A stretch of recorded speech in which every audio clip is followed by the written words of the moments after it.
not queue Yeah, to go to yeah, the door. definitely. Great. No worries. I've actually got mine on here, I brought my notebook. Oh, good job. All right, well, welcome to tonight's class. It's a bit different, isn't it, doing it this way?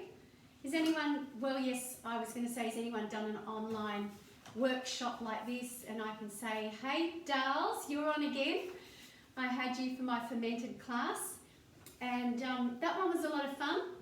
I had quite a few dropouts that day, but I knew Darlene was going to be on, so we had fun. And I had the link to that, and I have some recipes as well. So if you enjoyed tonight, just want to say, as a thank you gift for coming on and taking a few hours to invest in your natural health journey, that I'd love to give you the Zoom link to that as well. But I want you to do something for me, and if you're happy to go on the event after tonight, the event page on my Food as Medicine page, and just say, it was a great workshop, thank you Jenny, I learnt. Just a sentence, that would be great, because I can copy and paste those and keep those as testimonials for the next time I do it, and then I'll be happy to send you the link.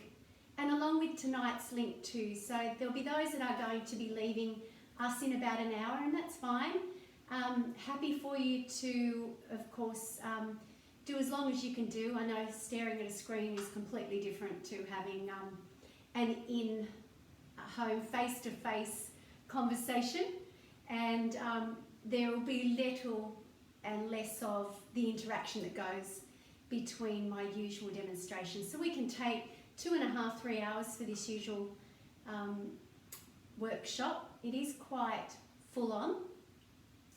So yeah, I love your feedback, love you to say yes, enjoyed it and why, and I'll send you the link for this one too, so that you can go back and have of course, another listen through, because it's a bit like we were saying this the other day, when you're actually taking notes, someone's speaking, you're taking notes, they're saying something else, they're moving on, and you're still writing what they just said, so you end up missing the next thing, right? So that's the bonus of a playback, and it may not be something you want to do straight away, it may be something you want to visit again over the next few weeks. But look, I promise that you're going to get something out of tonight, and it's going to be fun. And a few of you have done a few of my courses, so welcome Wendy. And I've got Kathy here that's done quite a few of my keto classes, and I think, this is probably, I do a half a dozen a year, so this is one way I love to connect, hands-on. I've spent $200 and $300 in the past, over the last 20 years, going to different courses and learning things, so I'm just happy to offer it to my friends at a smaller amount, but of course giving a charge so you can place value on what we're doing tonight, coming here together to learn. And I don't know if I'm just stupid or very ambitious, but I have got a number of things to get through tonight. Who's excited when you have a look at your workbook and your sheets? I've got a couple here. And I say stupid because often in an hour and a half, I went to the Seventh-day Adventist church at Narara, and I did a fermented food course with them for 3 hours. It was one afternoon, it was 5:30 to 8:30, and I packed in several dishes, and I've attempted that same workshop with about 15 dishes, and got myself running at times. So I've got to find that balance of being able to give you all that I know in a very short time, without overloading, and of course without going silly. So just got my calming oils going here now, so I can slow down. Can you smell that? Yes, very nice. If you haven't put your oils on, go get some oils, because we're going to talk about those later too, and that's a very passionate subject of mine as well. So looking forward to that segment. So I haven't timed this, and I put my watch on tonight so I can keep an eye on the time. I was even thinking that my guests here can be a bit of a timekeeper as well, because sometimes you get carried away, you can go off what we're actually trying to get through tonight. And I don't want to go down too many rabbit warren holes, so to speak, but at the same time, often when you're preparing something, you don't remember it all, And then as I'm speaking, things come back to mind. And look, if I could just download, I know you're all experts in a field. You've all given your life to 30, 40, 50 years of studying something, I'm sure. Whether it's just being a really good mum, because I sort of like to take that feather in my cap. I was very hands-on with my kids and just love family time. And I know you learn a lot of things in that time, and you probably are experts in your field of something. And you know, you can learn a lot of information, and it's not always easy to recall because you just go on learning and learning and learning. So I always find I love coming back to this, and as I've prepared this week for you and just taken some notes, it's been really exciting. And even things that I've brushed up on. Tonight I'm thinking, oh, what was that I was thinking? Because, yeah, I think sometimes it's just sensory overload, right? We just have far too much going in there. You know it, and it's a bit like the tip of the iceberg. There's a lot under the water that you just don't seem to recall. So I hope tonight that as I speak some of these things, that'll trigger some ideas and memories for you as well, because as you've taken a look at the list, no doubt, you're thinking these are very common ingredients. How on earth could they come together to make some herbal medicine, right? So the subject tonight is our Natural Remedies workshop, and I want to dance between the two of actual medicines that we can use, and that includes the poultices and the compresses, because that's very important. We are living in a polluted world, and daily we're being bombarded, right, by EMFs, electromagnetic pollution. We're ingesting, you know, chemicals in our food, in our water. We're breathing it in. We live in homes that we're getting gases from our carpet, from our newly painted kitchen, etc., etc. So these things are, you know, at a cost and bombarding us all the time. So we need to be really careful to eliminate what our chemical toxic load looks like as we walk through life, because we can get to a point of around 40, 50 years and it becomes evident that our body's just not coping. Our liver is no longer able to do the job that it's supposed to do. So first thing we want to do, and if you want to just turn to your sheet with me, I will be reading some of this tonight because that will help me stay on track, is that, you know, self-care system of natural therapies concerned with building and restoring health and wellness via prevention and healthy lifestyles includes diet, exercise, naturopathy, massage, relaxation techniques. Hello, are you overdue for one of those, ladies? I'm sure all of you could probably say yes to that. Aromatherapy, I've got that going right now. And of course many other modalities that we aren't going to cover here tonight.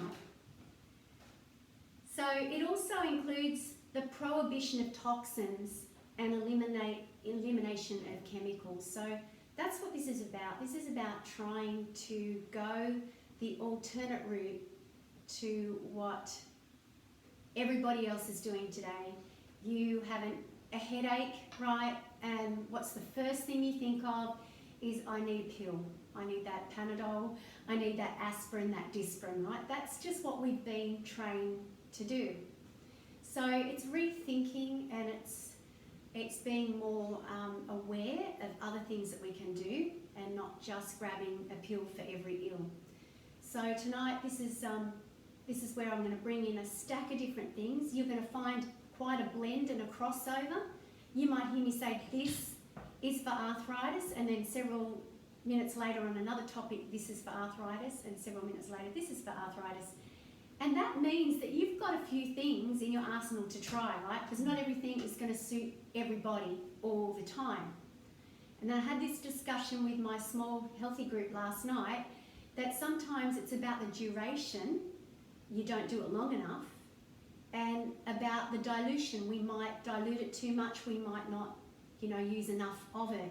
So when a person comes to me and says, oh, I tried that, and I know that it's a work you know, a work of wonder for what they're doing, then I usually like to question, well, how much of it are you using and how often are you using it? So I'm going to get on to something that really flicks my switch later, and that is castor oil packs. And that is one of those, you know, we're going to look at applying this simple little health technique to change things. And I guess the biggest thing today is we don't make time for healing, do we? So if you've got a headache, you've got to go to work tomorrow, Kathy, you're like, I've got to get through this. I've got to push through this migraine. I've got to get rid of it because I can't be held back. I need to work tomorrow. Do any of you relate to that? We want a simple fix. We want that magic silver bullet, and we want it yesterday. So these things take time. Unfortunately, that is something that we don't like to hear. But often, if you are under the weather for 3 or 4 days with a cold, hello, your body wants to do some house cleaning and wants to slow you down. So if your head's pounding and you've got the worst headache that even the lights in the room are causing great distress, hello, that's your body saying, close my eyes, lay me in a still place. It's wanting and begging from you that opportunity to just cause you to rest. So this is what we don't like to hear today, and this is where we live in a go-go, fast, busy society, and soldier on. Kay Codrell took that line, come on, soldier on.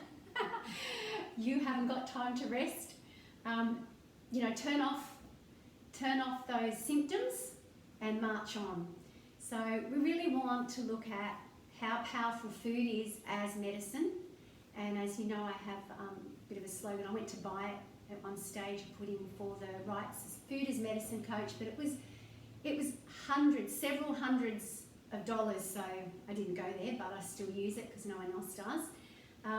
But food as medicine. So I've always believed and promoted food first strategy. So I have got friends that have gone through cancer journeys, and some have come out the other end using natural remedies and testifying to the power of that. I've got some friends that tried that and they did try it really well, but still ended up having to then resort to some form of chemo or radiotherapy. And I love the fact that they tried food first. And I think we just owe it to ourselves, because sometimes it's more simple than we think. So we're going to look at some of these underutilised, inexpensive and non-toxic treatments that you can use as your first aid, in your first aid chest. How does that sound? All right, so we're looking at some exceptional foods here, and you might think, well, you can see potato there. Wow, potatoes are known to the Irish. That's a very big staple food, eating it. But I'm sure you're questioning, how can we turn that into a medicine? And I just can't wait to work through these for you, because I hope tonight that you can hear some things that you've never heard before. And I also believe you'll hear some things that you have heard before, and it's going to reinforce it and just strengthen your belief in this, in the power of foods. You know, there's a Bible scripture in Psalm 103, and it says, he daily loads us with benefits. And one of them is, he satisfies my mouth with good things, so that my youth is renewed like the eagles. Isn't that amazing to think that, you know, we could actually stay young into our older age? And what I promote is an anti-aging diet, rich in antioxidants, high in polyphenols. Last night we covered the colours in the rainbow and what they are, you know, just the antioxidants and beta-carotene, all the carotenoids, all these amazing chemicals that plants offer that have healing powers in them. I love the doctrine of signatures. If you haven't heard of that before, Don Tolman talks about how plants actually look like a part of the body, and if you study that, you can actually see how it resembles the part of the body that will benefit. take an avocado for example, you know, what does it look like? It's got a seed in the middle. It's like a womb, and it's fantastic for pregnant women. You know, you look at a cluster of grapes and you think, what does that look like? You know, it looks like the ventricles, and you can then take and draw from that and just see a little hint. You cut a carrot, you cut it, you look inside, it looks like an eye. So, you know, this is like carrot food. Eye food is carrots, right? Beta-carotene. We've been told that eat your carrots. Who had that from their grandma? Put your hand up. Eat your carrots, or your mum. And so I love the study of the doctrine of signatures. I love the whole study in the plant chemicals and the colours. That's just a whole nother subject. So without further ado, I've just gone through a bit of an introduction, and of course, I love the thought that, you know, you are what you eat, and we know if we're going to eat junk, right, we can't make an incredible human body out of junk. And that's why I think these people that do eat often processed foods have, you know, junk food, junk thoughts. They have a lot of issues, don't they, with, you think the higher percentage of these people are struggling with depression and yeah, often issues of the brain because their brain's not being fed. So I also have a saying, if you can't eat it, don't put it on your skin. So not only should we put, you know, watch what we put in our mouth, but watch what we're applying to our skin. So I just want you to think about for a minute what you've got in your first aid kit at home.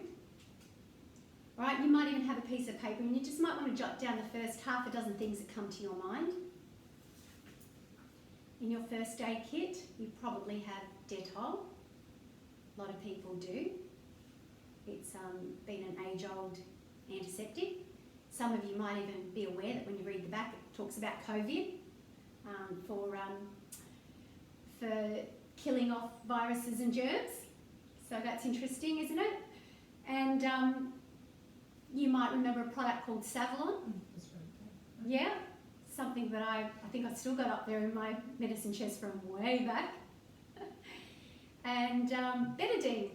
Some of you might have betadine. Now I could go on. I'm just naming 3 things that I know generally people will stock in their house, and we might try and look at a few natural alternatives that you could look to using other than those things.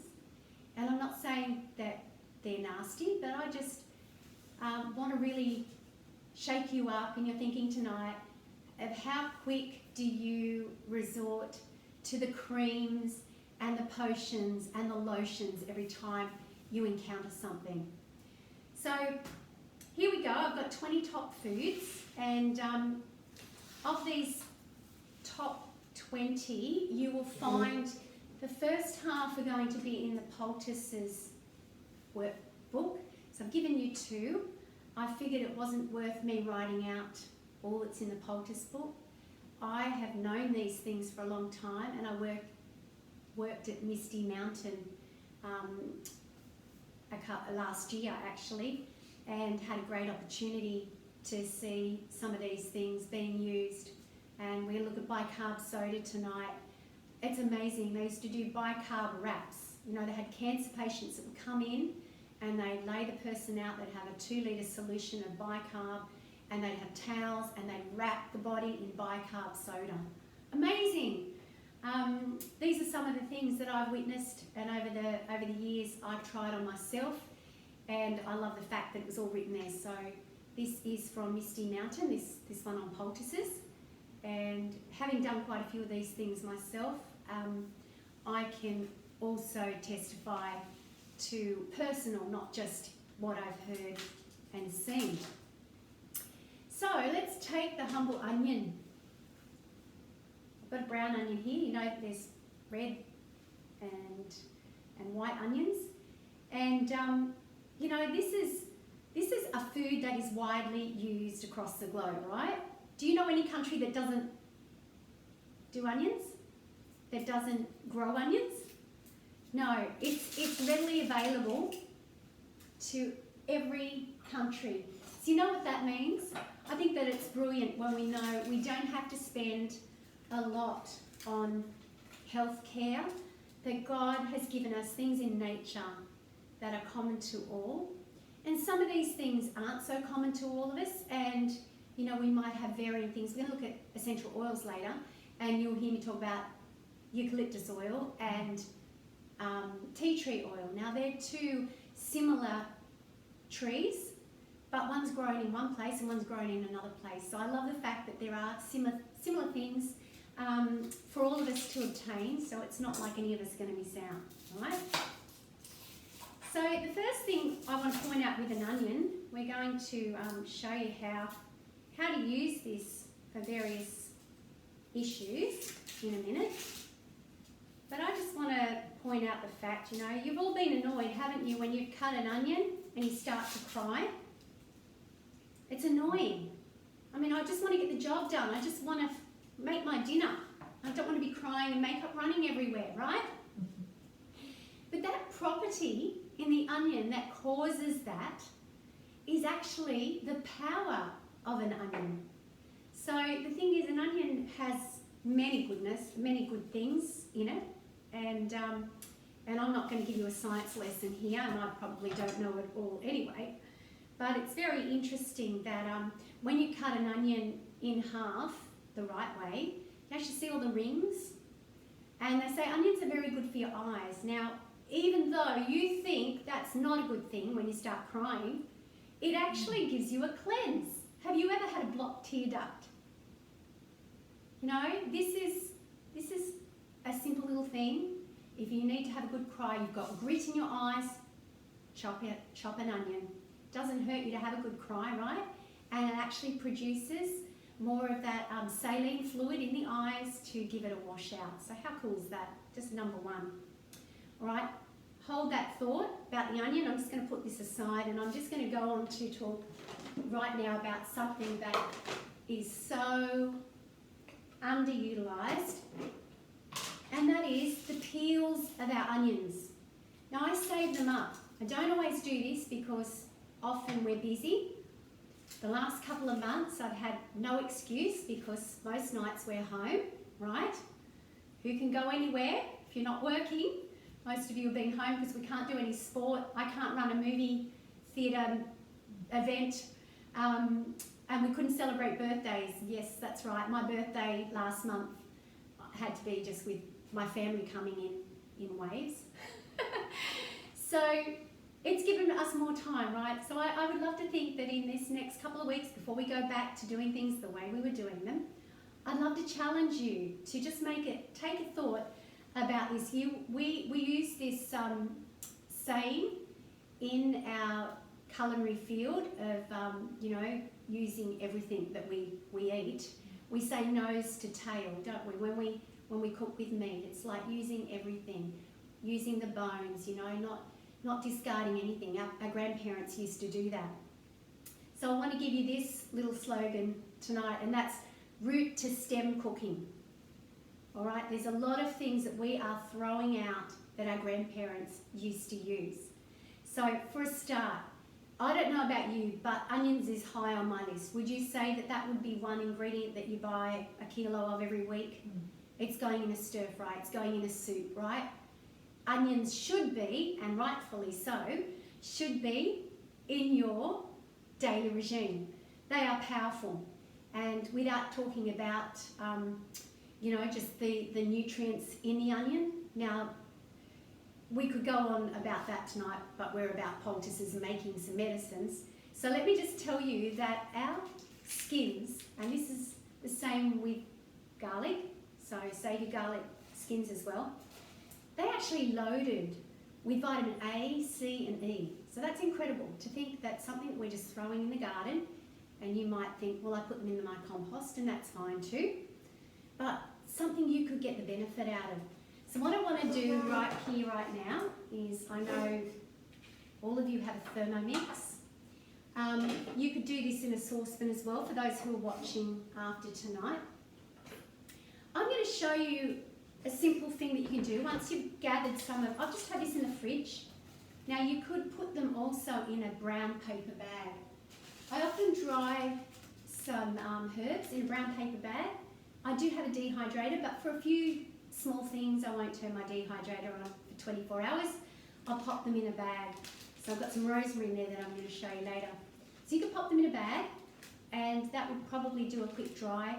This time of the year is probably a bit slower than usual, but I knew it was going to take a week to sort of gather a few of these, so I've got a good handful there now. I'm just going to pop these. This is the slow method, and the best method is to boil your onion skins for about 15 to 20 minutes. Now you want to do the quick version because you haven't thought about that this week and you've got a problem, and I'm going to tell you what they're used for in a minute. Then you could just boil the jug and pour it over the top and then strain them out and drink it like a tea. Believe it or not, that has got such medicinal properties in it. If you just wanted to try some of these things, you might not have an ailment but you think you need it. But if you just try this for a week, it'd be interesting just to document what happens, because I know some people that have said they've done that and they were amazed at the phlegm lifting, the sinus clearing, because that's what onions do, right? It makes you have a good cry. And then you can associate your ginger and your garlic. They all fall in that same category. They do a similar thing. So I'm just going to pop those in the jug. You can't see my Thermomix from there, but that's all right, it's just sitting back here. So you could just boil those up for around about 15 minutes. What I'm also going to do is show you how a steamed onion is going to be a great medicinal little trick as well. So I'm going to put that one onion in my basket, and we can use the onion in a few different ways. Now obviously an onion is quite powerful, and you know when I say it causes you to cry, but if I was to take some onion and place it on my skin for any length of time, it might actually cause a bit of an irritation, right? So one of the best places for placing a raw onion, believe it or not, is the place where you've got the largest pores. Can anyone guess? On the soles of your feet. Okay, on the bottom of your feet. So we can use our onions. Now here we go with our, I'm going to give you some reading here, and then we're going to move on to the raw onion in a moment. We've got the oils and essences have a stimulating effect on human tissues. So very interesting. It stimulates, it's got a drawing power, and it absorbs morbid matter. So as you may have heard the trick, and I've recommended this to some teachers that I know who have a class full of snotty-nosed children in winter, place a cut onion under your desk. You can do this at home as well. If you've actually used part of an onion for, say you made a potato salad, you cut it in half, you chopped it up, but you didn't need it all, it is not really healthy to place it back in a container in your fridge. It will go on drawing those plastics. It's got drawing power. So I'd say if you've got an unused piece of onion like this, then the best bet would be, if you're going to bed, put it next to your bed. Why not have it doing its thing during the night and pulling any toxins that may be in the air? So you know you can also use an onion, you know, you will smell it while it's there, but of course once it's gone, it's taken the morbid matter into it and you throw it away, discard it. So onions can be used raw and cooked for medicine. So I'm going to tell you how that works. You've got to run away. I'm not going to take him. He will. I've just got a cat that's joined me, and I'll tell you, he's very hungry. He's been fasted today because he's got an upset stomach, and I'm going to tell you about a remedy for that later. And he's coming in here wanting food, so Daddy's just had to carry him off. So we can look at cooked onions first, and then we'll go into raw. No, actually we'll do it the other way around because my cooked onion's been cooked and it's not out yet ready. So for raw, for congested head, slice an onion on a plate and leave near your bed overnight. How cool is that? How easy is that? And you might not believe it until you actually experience this and you've woken up feeling fresh and go, oh my goodness, like I was feeling under the weather when I went to bed last night and all of a sudden it's cleared anything. So breathing in onion fumes can actually clear the airways. So, you know, I often think about this, you know, even after you smell it on your hands for a while, you can inhale that. That's still got some power there, even you know, half an hour later. So for calluses, an onion can be used, cut in half and steep in vinegar for 3 hours and bind onion halves to calluses overnight. Now this sounds a bit messy, it sounds a bit inconvenient, but I can tell you if you wake up in the morning without that callus, I think you'll be praising the power of the onion, right? Hail the power of the onion. Because I've tried this for different things and I tell you, it's a wonder-working product. And I just think, you know, it's a common onion for goodness sake. You know, if the pharmaceutical company sees something like that out, you know, promoting, they'll poo-ha it. They'll get people to write an article to say how dangerous. Just be careful. You don't want to do this. This could cause harm. And that's what you'll find when you start researching some of these natural remedies. You will. It's quite laughable. So for chest complaints, such as bronchitis, colds and flus, we're coming into that time of the year, and even asthma, an onion compress is excellent. So what you want to do is you want to chop a small amount of onion. So I'm just going to do that now and just show you. Now, I don't usually grate it. I grate my potato when I'm doing a potato compress because I want to get as much moisture out of it. But I find with the onion, it will already start to do its thing and start to liquefy very easily. So what I do is I just grab some chucks. Now you can get those on a roll, very inexpensive, right? And they're handy to have. I like cloths that I can wash and reuse. I was always into reusable nappies when my kids were young because I just like the idea of saving money and saving landfill. But nowadays it's quite common, isn't it, to get these things and just disposable, use it once and throw it out. But even with my chucks, I find I can reuse these. I can soak them and then put them in my little space in the laundry where I can pull a cloth when I need it. So just chop that onion, just pop that all in there in the centre, and then I'm just going to make a couple of folds on that. So just fold it over like a little parcel. Within a very short time, you're going to start to feel the moisture that's going to come out of that single layered area. I've got all the folds on top. Right, so that's what we call an onion compress. So you can take that compress and look, this can be used to place. So you could do you could put a tight singlet if you wanted to use it on your chest and keep it there. And some people don't mind these kind of things at night.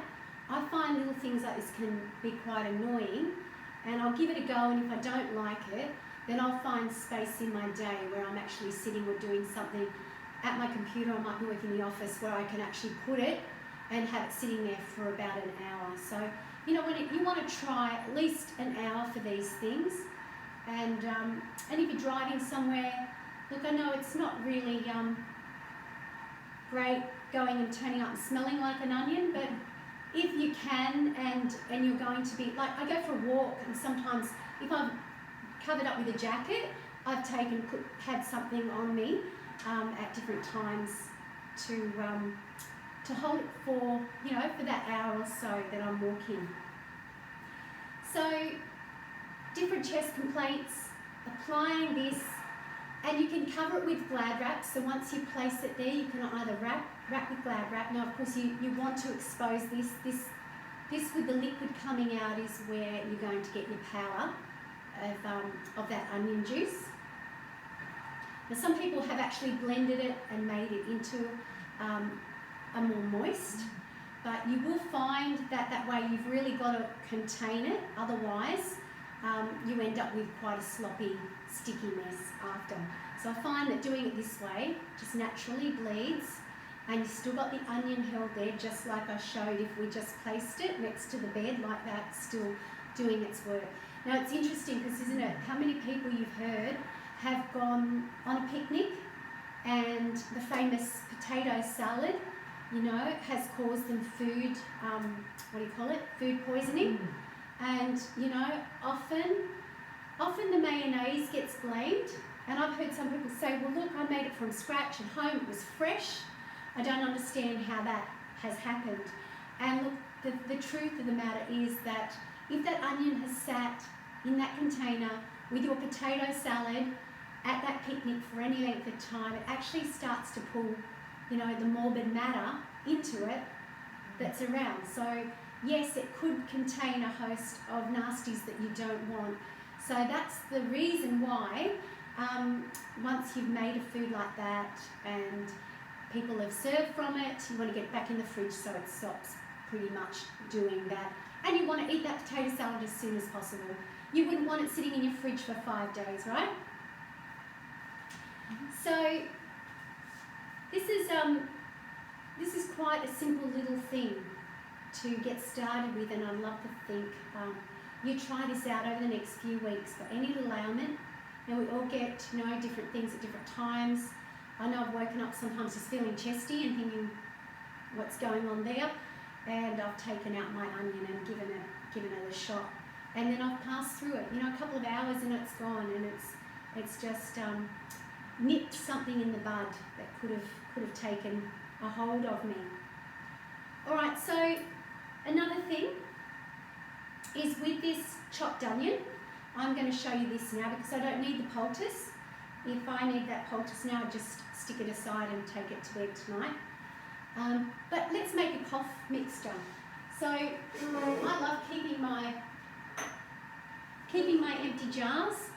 I usually buy things that are pretty jars so I know that I can get a use out of it. I think, well, that's, you know, $2.50 worth there. And I didn't peel these off today. I gave them a sterilise. But I particularly love these goat cheese jars because they're just a good size for certain things. And these lids are great. They last and hold up to the dishwasher. Alright, so I'm just going to grab a honey that I didn't get out of my cupboard.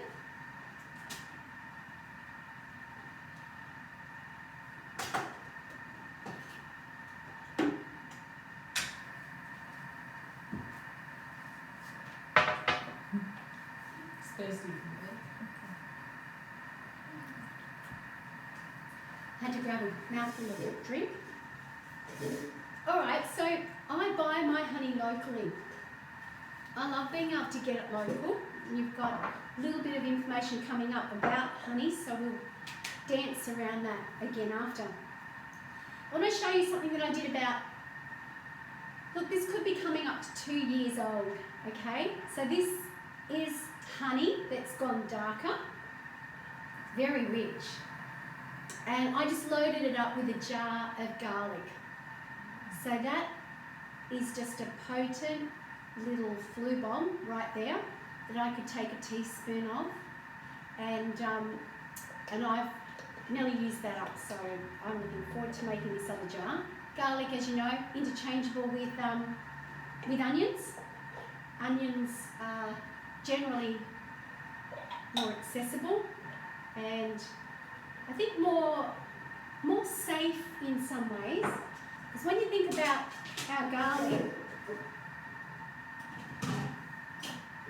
who knows where it's come from, unless you're buying it organic, and often it's irradiated.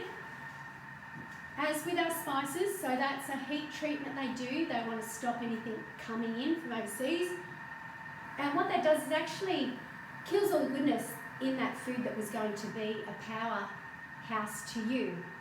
So I like onions for that reason. They're only, you know, $6 to buy a bag of macro or organic onions, and that's what I've got here. So I've just got a small layer of onion. So you want to do your onions first in a jar.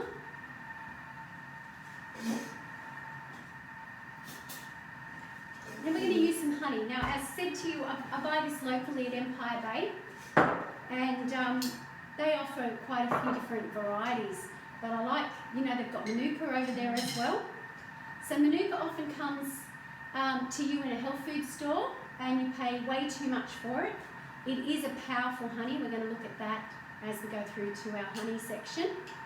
But it is quite thick, and of course it's quite high in its medicinal power compared to regular honey. Although there's nothing wrong with regular honey, if you were going to go to the length of making up this little mixture, I would suggest that you get your Manuka. I forget what they call it. I think is jelly bush. Does that ring a bell? Does anyone can give me the thumbs up? It's got another name. An Australian Manuka has another name, and I'm pretty sure that that's what I was told. And you'd only have to have a chat to your local honey supplier, and I'm sure they'll give you a bit of information around that, which I've heard, but I just don't remember. So what I've done is just popped a couple of drops of that in there, dollops, and then I'm going to pop some more onion in on top. So this makes for a great cough mixture. I'm going to add a few more spoons of that honey, because I'm due to buy some more of that soon. And you know what? It's just amazing. I mean, who doesn't love honey? Honey is one of the oldest foods, and we know it's one of the only foods that doesn't perish, that lasts, right? How amazing is that? You know, they found it in tombs, haven't they? The Egyptian tombs, like thousands of years later. So it's really quite an incredible food.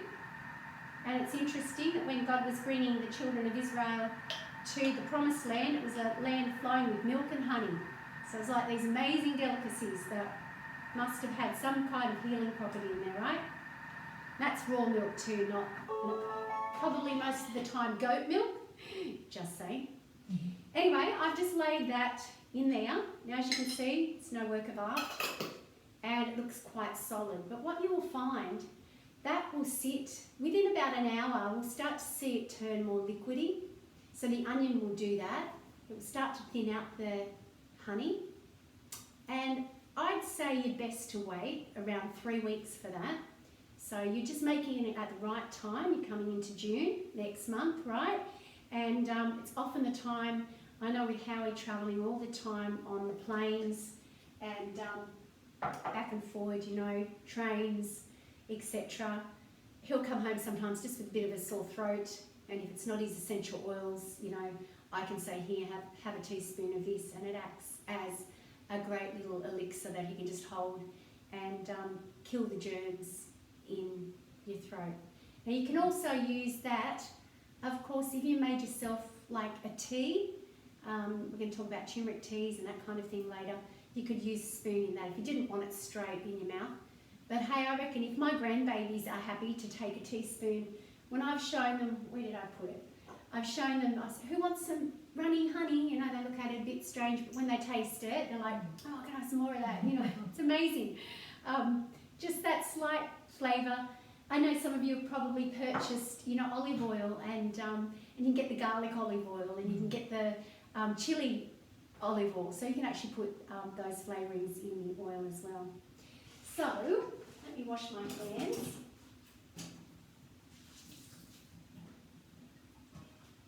So there's your first little thing to go home and try.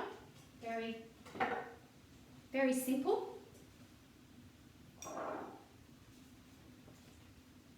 And it's great for sore throats, dry throats, coughs, colds, flu, and asthma. So you can take 2 or 3 tablespoons, 2 or 3 teaspoons, I should say, a few times a day when you find you need that. So even up to 15 minutes if you've got some chronic sort of cough going on. So another tip for coughs, just something that I've learned over the years, is just really try and eat earlier in the night. People that have eaten closer to bedtime, that actually can cause an irritation, and that will often start up just as, you know, people say, I just hopped into bed and off I start, cough, cough, cough, cough, cough, you know. So this is a good thing to know for right now. So we've just had our steamed onion happening here.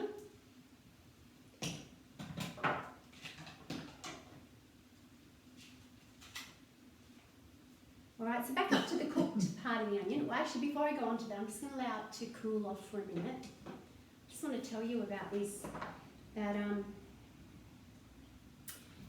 onion and its drawing power is quite amazing, and what you can do, I have long known about using a clove of garlic and putting it on the sole of your feet going to sleep and it drawing. And some people actually say that they can taste a clove of garlic, they can taste the garlic in their mouth after about a half an hour of having that clove on their feet. Now I've tried that and I did find a slight irritation by the morning. If it was several hours left on my foot, I did find that a little irritating and get a bit of a red spot. Now that went away sooner or later, but the thing is, if you wanted to try this on a child, you know, you probably would have to bind it in some chucks-like cloth, like we've just done, just so that there is a little bit of a barrier between. But something I've found really works powerful if you want to do a bit of a detox, and that is a onion foot pack. So take that onion that I've just thrown in there with the honey. If I wanted to use that tonight, if I've cut it in half, I've made half for my cough mixture, I could take the other half of the onion and cut that up now and really mash it up. I sometimes will throw it in the Thermomix and chop it, so it just starts to, you know, it looks like finer chop and starts to bleed, and out comes the liquid. And then I'll pack some of that, using your chucks, making a couple of feet pads, putting them under your feet and putting a sock on. Some people don't even go to that bit of trouble. I've actually heard where people have been camping and start to come down with a cold and go, oh, I can't be sick, I'm on holidays. And what have you got when you're on holidays camping? Everyone's got onions, right? And you've got plastic bags. So you can actually put onions in a plastic bag, and you can put your feet into the plastic bag and you can strap them around your ankles. There is nothing like a detox of onions to pull out the toxins. If you wanted to go to sleep like that and the rustling didn't affect you, then you could go for that. I find that's probably a little bit too annoying for me with the rustle. But I would do it with socks. So, you know, to pop a sock on and have that onion on the sole of your foot for a minimum of an hour, and ideally till 8 hours, can suck. It can suck, you know, bad stuff. Just like I say with that onion sitting here in the room, it's going to take that morbid matter into it and pull from your feet. You know, you could spend a lot of money. Have you seen those foot patches? There's those detox foot patches. You can spend a lot of money, and it's a bit questionable as to when you see that dark colour come out overnight, actually what is it? It could be the actual materials that they've put in it that's bleeding. It might not actually mean that you've got black oozing out of your pores. Just saying, you know, but this is where everyone can afford an onion detox. Imagine doing something like that once a week, just to have, you know, your health in check, not waiting to get sick and then reacting, but being on guard to get yourself looked after before it happens. So now you can see I've steamed my onion. Now it's quite warm, and this is a lovely way to use it for heating it. This is where I would put now wrap it in another piece of cloth and place it for an earache. Now, because the ear is quite sensitive, you wouldn't want to use your raw onion. That's why we would cook it. And I wouldn't want to bake it. I think that it dries it out. It's too harsh. That's why I love using my steamer basket with my Thermomix for small amounts of my onions.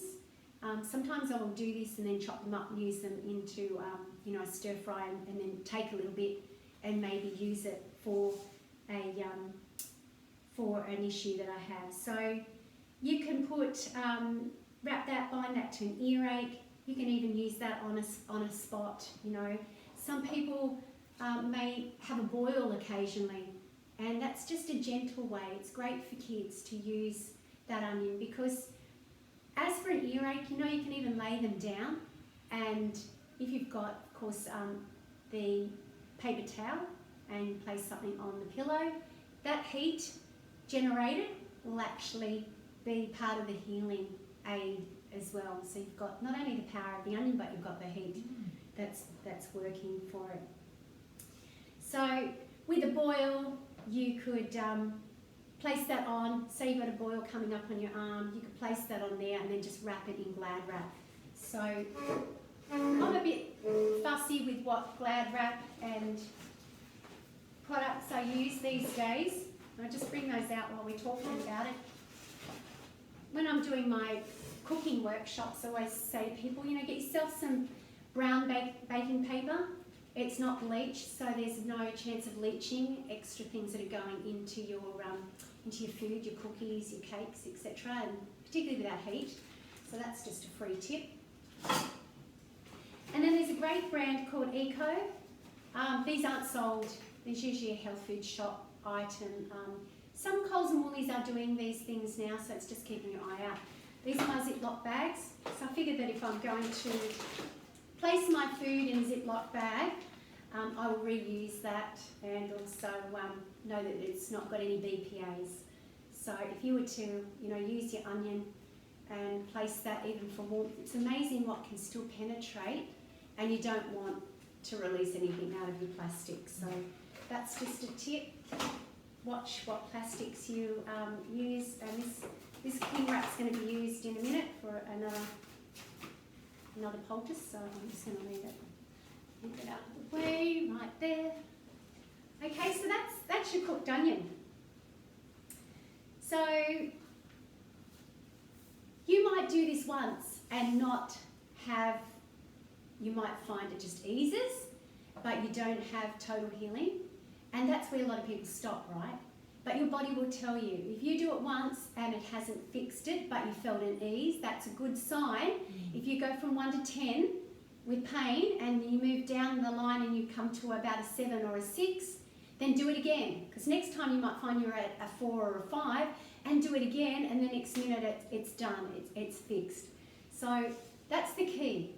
It's definitely about persistency, and definitely about the quality of what you're using. You wouldn't want to just buy, cheap onions from the store if you're going to apply it.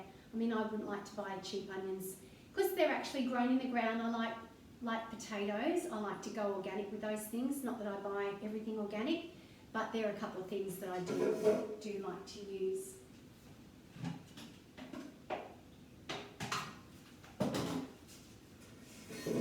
So, let's take a look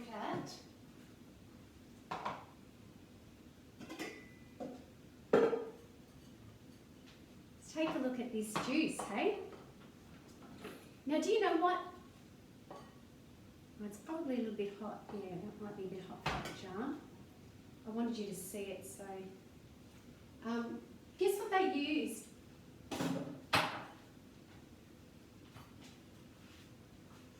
Onion peels for. Can anyone remember an old remedy for dyeing? You ever heard that? Darlene, you have? Yep. So some people actually just boil skins of onions and use it for dyeing, so clothing or hair. So because this is kind of my coloured hair, I could quite well get away with using this as a rinse. And it's not only strengthening and fortifying, because as I said to you that even the skins of the onions have vitamin A, C and E. That's quite incredible. So you can see there a nice liquid. All right, and it just slightly smells stocky. So number one, you could make this and you could throw this in the fridge, and if you didn't use it in the next week, pop it in a veggie soup stock. You've just used up something that was available. It's free nutrition, and you've just added some richness and flavour to any soup. Now, if you want to use this as a base and you've made it now and you want to have some now and put some away, this is where it becomes like a tea, an onion peel tea. Have you ever heard of such a thing? Well, now you have. As I say, you made up a litre of this, and every day you just had, like, medicinally, just did 150, 200 mils each day.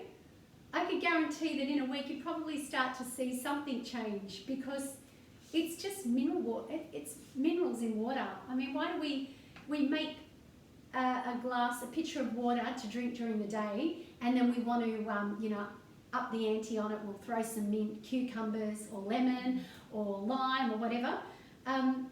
This is that. This is just pimping your water.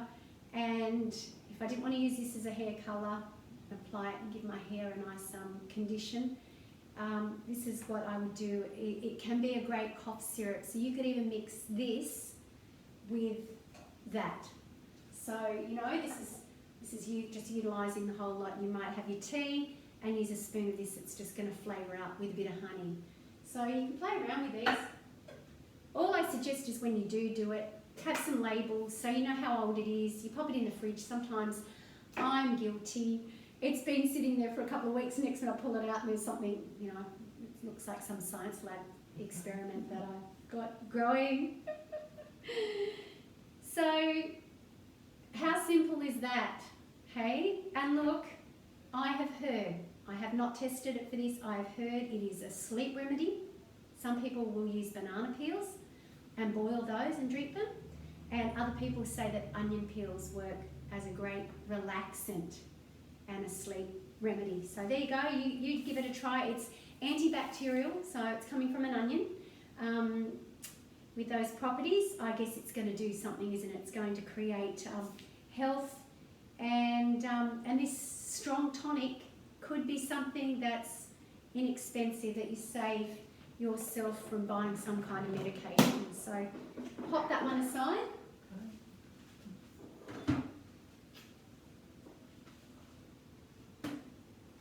How cool is that? The humble onion. Who would know? All right, so, Grandma thought it was unthinkable to throw anything out, right? Everything was saved.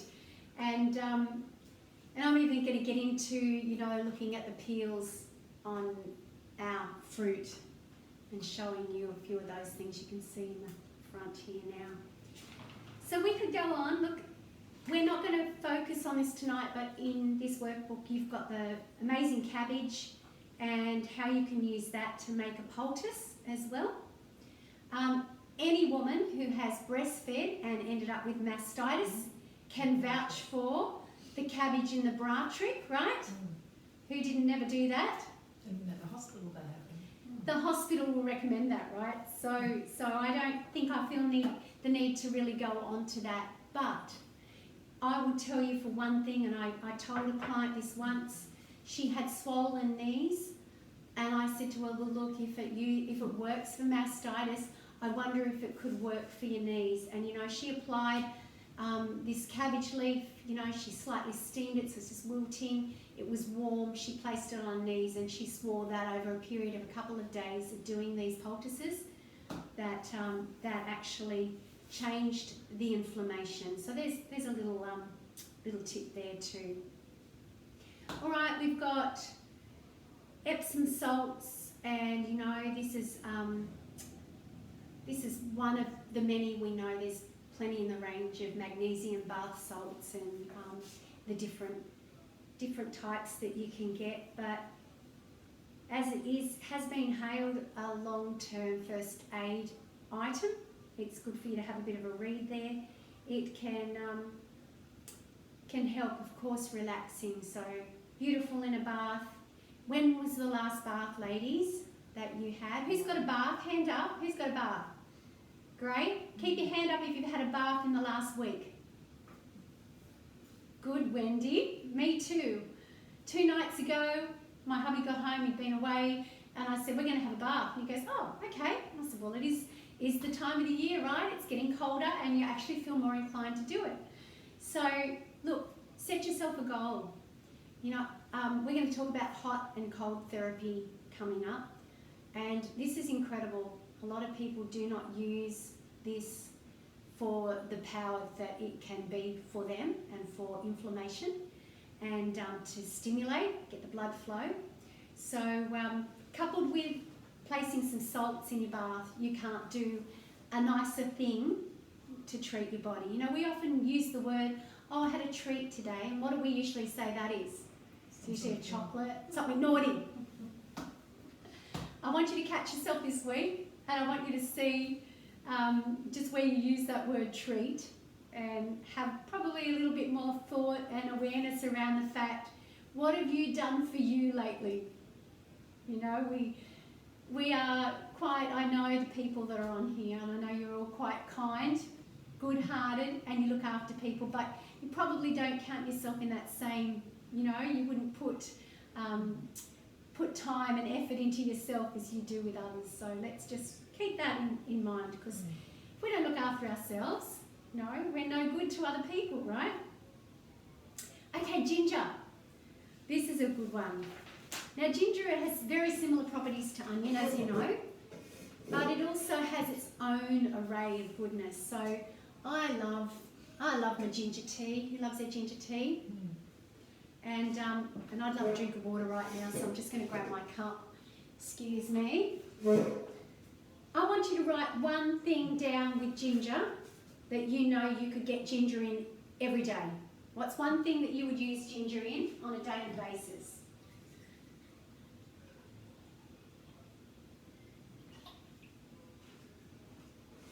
All right, who'd like to come off mute?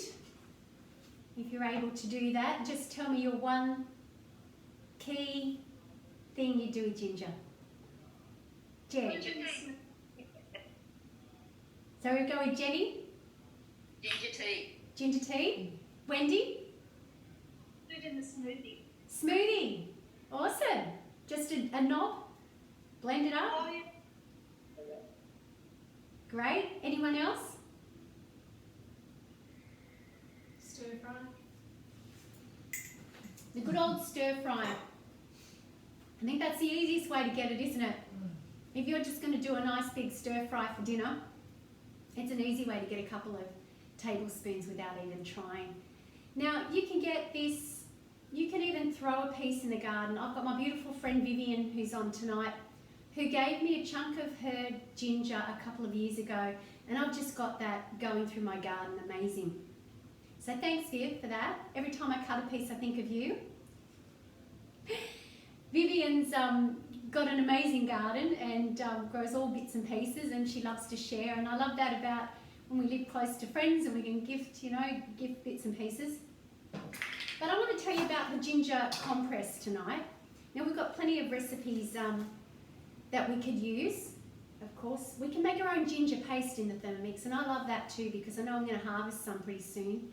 And when you get an abundance of it, all right, there's two things that happens. You know, we either just use what we need as we need it, and then in a couple of months' time, what happens?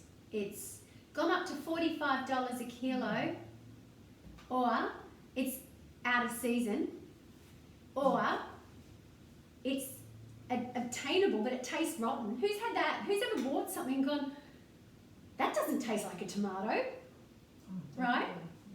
So what I love, the power of being able to get an abundance, grow your own, or get it in season, because when it's in season, what it means is you can do two things. You can freeze it. So I love the fact I can throw anything in the freezer, and I've done that with my lemons, right? I've had a few lemons given to me, thank you, beautiful Lainey. She often does give me a bag of lemons.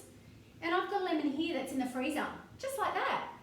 So, you know, I can take that and I can grate that at any time. I make a lot of I just love lemon, what's my favourite? Citrus, lemon. Lime tart. Yep, the tart, the butter, you know, that kind of thing. And I make a lot of my raw desserts with lemons. So that's one way. You know, you get an abundance of lemons and hey, you can't use them all today. Throw a couple in the freezer. You've got them there to use your zest as well. We're going to talk about the power, of course, of the skin. And again, as I said, we don't want to waste anything. And that is another thing that we can save up. Throw it in the freezer, and ginger's the same. So you can throw bits of ginger in a container or a Ziploc bag into the freezer just like this. It does quite well. Secondly, you can make it into a ginger paste. So you can use that on your Thermomix. I've made made a turmeric and ginger paste, done a few different recipes, and just put them in jars, and then you've got them for the months that, you know, they're inaccessible. So what I've got here is just this knob of around about, well, I'd say, you know, two inches, and I'm just going to grate that. This is one of the most potent anti-inflammatory herbs on the planet, and it's a very warming herb. Who can say that after you've drunk it, you know? People that have morning sickness and car sickness and nausea, you know, ginger oil's brilliant. But just eating the food in itself can really soothe and tame that inflammation. It is a gastric stimulant, so that's a good thing. What we want to do is increase the good digestive fire in our belly when we eat, and ginger can do that. Now, something that you probably all haven't heard before is ginger can be made as a poultice, just like we did with the onion, and it is quite incredible with inflammation and arthritis. So I know a few of you on the call tonight have got issues like that. I can have bad thumbs some days, and I just love the fact that you know, something so simple as this little poultice can do the trick to just take the pain down half the level. Now, there's two things I like to do, particularly, namely for arthritis, because most of us have got aches and pains somewhere in our body by this stage, and that's just wear and tear, right? It can be mineral deficiencies, and we can quite often reverse that if we're really super duper aggressive with it. But just for a spot on type of application, just to give yourself some relief, you can take the ginger. Now again, it's quite wet and sloppy, and it's going to start to come out. There's quite a few. It's nice and thin. Quite moist. Who loves the smell of it? It's just great. And again, not quite as potent as onion, because it's not going to make you cry, right? But you can just tell that it's still got that little bit of a drawing power and soothing. So finely grated, and we can use this for gout, for arthritis, for inflamed joints, tennis elbow bursitis. And all we have to do is place it on the cloth, fold the edges again as I showed you. Right, doing it like this. I'm not going to waste this ginger because I'm going to use it in something else. So again, you're making a little poultice, okay? And then you're going to place it on that spot. So whether it's part on your legs, on your hands, most people, these are the tools that we use on a daily basis. So that's why often our legs and our hands are suffering. You might even find it on your back. Now, if you've had a really strenuous day out in the yard, and I did this a couple of weeks back, where I was loading some dirt and some stone, and I really felt pain in the lower back, then that was the time for me to get my ginger poultice all right, and just place it into that spot. Now you can cover yourself then with Glad wrap. So if you want to just wrap around your midriff, you feel like you've got a girdle on. If you're not worried, I've put a black singlet on sometimes. It's just fitted and it will just hold it. And if I'm just not worried about, you know, I'll sometimes just put a towel down, lay on the lounge. Or if I'm going to go to bed, that's where I'd wrap a little bit of Glad wrap round and then put a singlet over the top of that and just hold it to it. It is amazing. It is just so warming, and it does do a draw of the inflammation while it's putting some heat there itself. So we all know how important heat is, right? Who's got a hot water bottle? Who's got a heat pack? Who's got some form of heating something up that you put on your body sometimes for those times when, you know, you've just got an ache or a pain? So ginger generates a little bit of heat in itself. So it's great for swelling. So if you did something and you pulled something, it's amazing for reducing the swelling. So it is anti-inflammatory. It's not only anti-inflammatory, it's antimicrobial. So, you know, it can do work on even a skin issue that you've got. And it really does pull that inflammation. So that's externally. Internally, as I said, we can grate it and we can put it in a tea. We can make it just into slices. When I make my tea of the night time, I've got my jug this size. It's a 6 cup, I think. It's got something else in there for later at the moment. I'll just slice about 3 or 4 rounds of this, and then I'll just pop some turmeric, some lemon and some honey, and I've got myself a jug, and I might drink 1 or 2 cups. We might have that going to bed, and then I'll let it go cold for the next day and then just drink it in the morning as is, and it's lovely, lovely, lovely and warming. And you just feel good, don't you? Who feels good when they drink a lot of turmeric and lemon and ginger? Just a nice combination. And as you know, they work synergistically. So something could be powerful, but as you know, if you combine the forces of something else, it can even take it up a notch. So that's where, you know, ginger, turmeric work together. So I'm not going to really focus in too much right now on turmeric, but you can get that fresh. And you can also buy, of course, everybody's got turmeric powder in their cupboard, right? But make sure it's organic, because if it's not, it's been irradiated, and you don't want those herbs just to tantalise your taste buds and not actually do good for you while you're eating them. So, you know, there's a trio there that you could use as a tea and have that internally. We've just mentioned, Wendy said, as easy as throwing in a smoothie. So, you know, if you're doing a green smoothie, it just completes the taste. Got that little bit of, who's had ginger chocolate? You know, it works nice, sweet and spicy. It's really good. So just think of ginger for joint inflammation, all right? That's one of the biggest things. And my son was around here this afternoon and we were having a chat, and I just thought I have to remind him. I'm going to send him a link of this after we finish, because he needs to hear about being a builder and doing some heavy duty stuff with his wrists and that this is one of those easy little things that he could do overnight. All right, I'm going to set that aside. How are we going? You all good? You're going to go, Jen? All right, we'll send you the link. It was good to see you for an hour or so. We'll see you again over the weekend. Bye, honey. All right, let me tell you about the potato. This will blow your mind, because this is something that I have personally witnessed time and time again.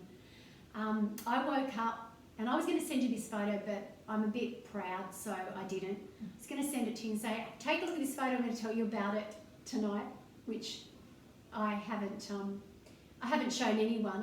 I took it because I wanted to show someone at some stage, right? I woke up one morning and I could not believe the sight of my face. It was just enormous. My eye was a slit, my ear was burning hot. Who's ever had elephantitis, where your ear looks like an elephant? No one? Wow. Burning ear, but that's fine. Burning ear, yeah. This was literally 3 times the size of my ear. I took a photo and I sent it to my friend who's a naturopath, Jo, and I went, oh my goodness, what have I done? And she sent me back a question mark and said, what have you done? And I couldn't believe it. So anyway, I got some ice. I went on through my day. I did my hair that day, so I did look a bit funny, but I wasn't seeing too many people. And this whole side of my face was very, very puffy. Anyway, as the day went on, my face sort of reduced in its puffiness, but the ear got larger. And the next day, my ear was almost to the point, when you've got, that throb that you get in any part when you feel that inflammation. My ear was so hot. And I thought, I should be doing something about this. What have I learnt? It's funny because sometimes you let things go, you go charging into your day and you forget. And I forgot about my little potato trick. So what I did was I came down to the kitchen, got my grater, and I gave that potato a little grate, just like I did with my ginger. Now potato is great. Potatoes for tissue inflammation. So your ginger and your garlic's more for joint inflammation, but potatoes for tissue inflammation. Now you wouldn't want to put probably an onion on my ear if it was steamed and heated for an earache, maybe, but to apply it on my ear, I think it would have been an irritation.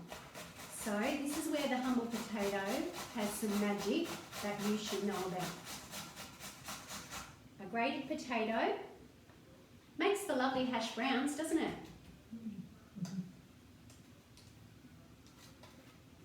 It's very wet, get a lot of juice out of that.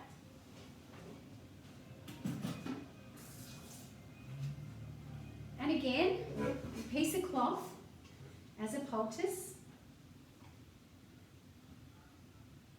My second day, I actually had some time. I was at home, so I thought, I'm doing office work today. I've got no excuse to get rid of this and knock this on its head. So I made my humble little potato poultice, right? You can just see, look at this. Right, you can see the juice coming out of it right now. So soothing. I held that, the moment I put it on, it was just like a little cool pack that the ice hadn't done. A couple of ice cubes and I was trying to cool it down. I just held that to my ear. I'm going to do that now because it just feels nice and cool. I held that to my ear and I went into the office and I did a few one-handed emails and a few things that I was doing, a bit of a clean-up. Within a half an hour, I could not believe how much of the heat it drawn out. Now, this started to feel a bit warm, so I just popped it in the fridge again just to cool it down and take the heat away. And again, I placed it on there. Within an hour, my ear was half the size that it had been. And I had to go out, had to do a few things in the afternoon, came back home, and then again for dinner, while I was making tea, I popped it on.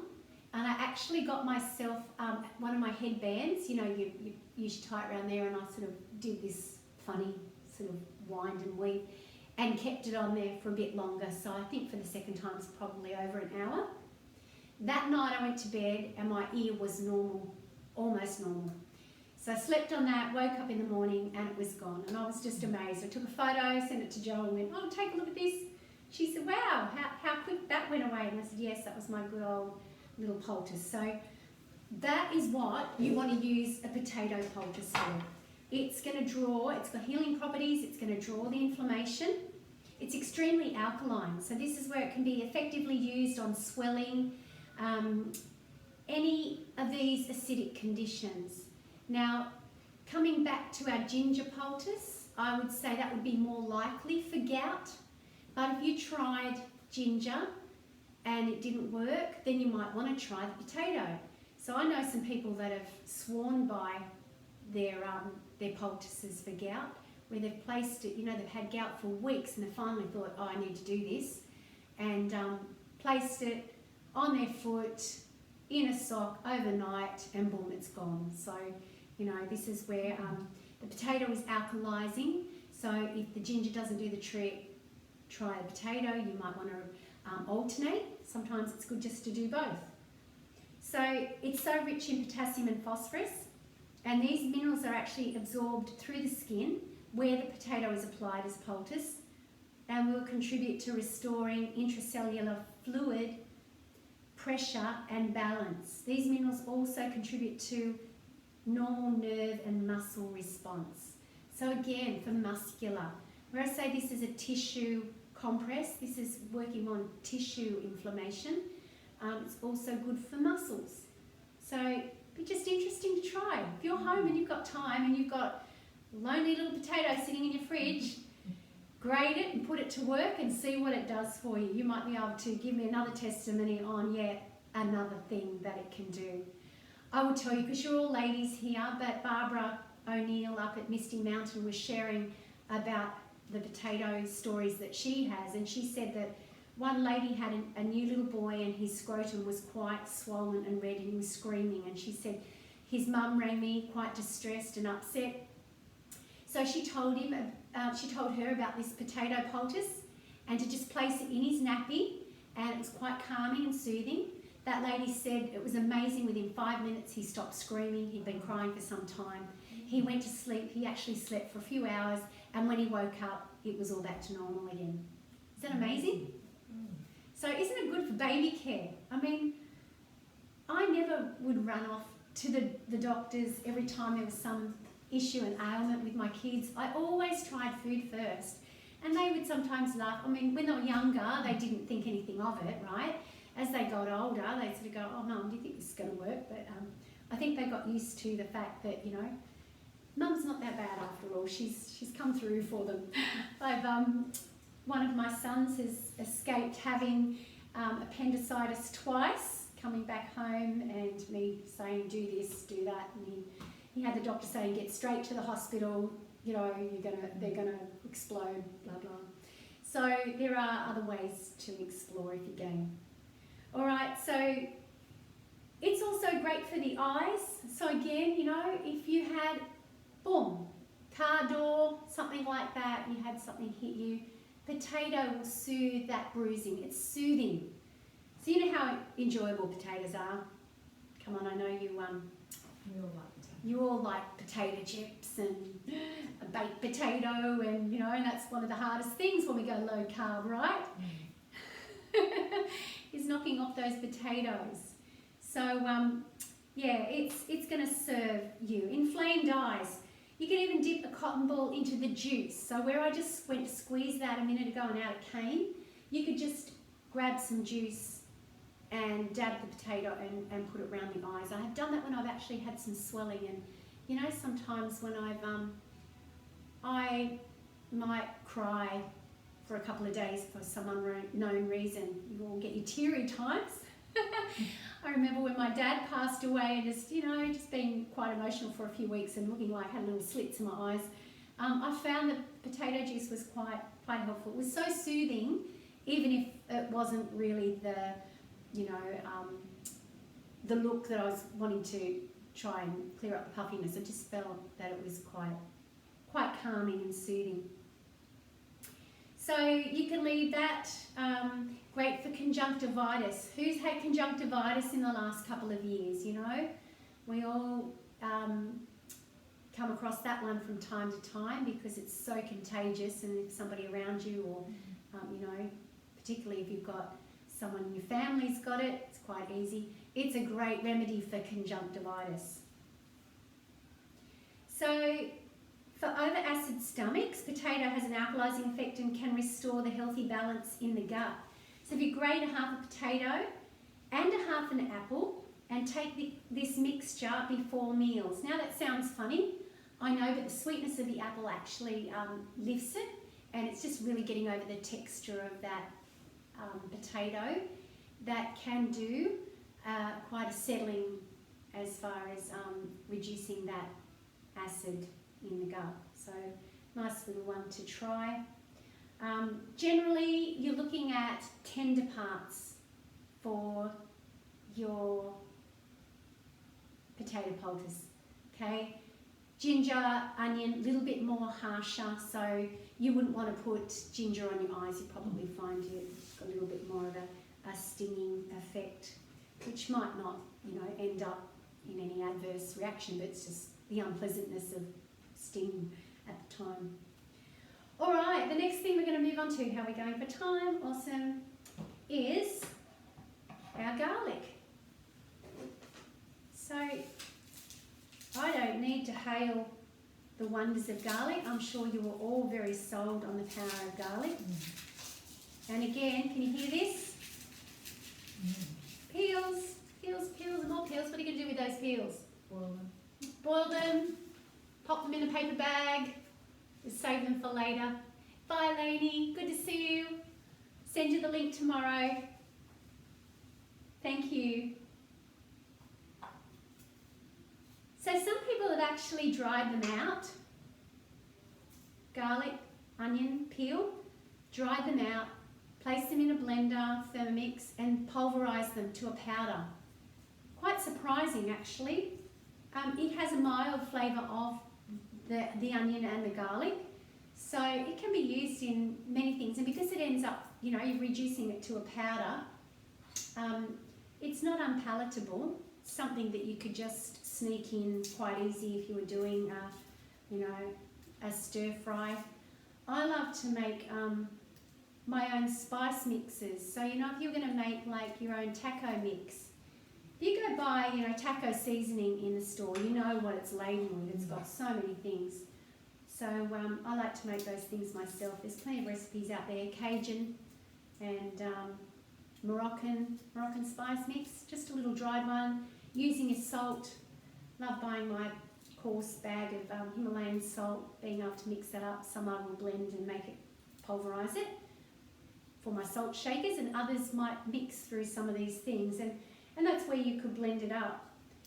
Because it's leafy and light, you do find it tends to blow around. So if you throw that in the Thermomix, you've got a small amount, it's just going to blow around. So you need something heavier in there with it. And that's where I like adding it to some of those spice mixes, because the salt sort of puts the weight and keeps it down and moves it around. So there's some, little thoughts for you to go think about. So garlic can certainly be called the wonder herb, right? It's quite amazing. And as I mentioned earlier, it's something as easy as slicing a piece of garlic. If you're feeling a little off tonight, you want to pop it with a big Band-Aid or a sock, place it on your feet.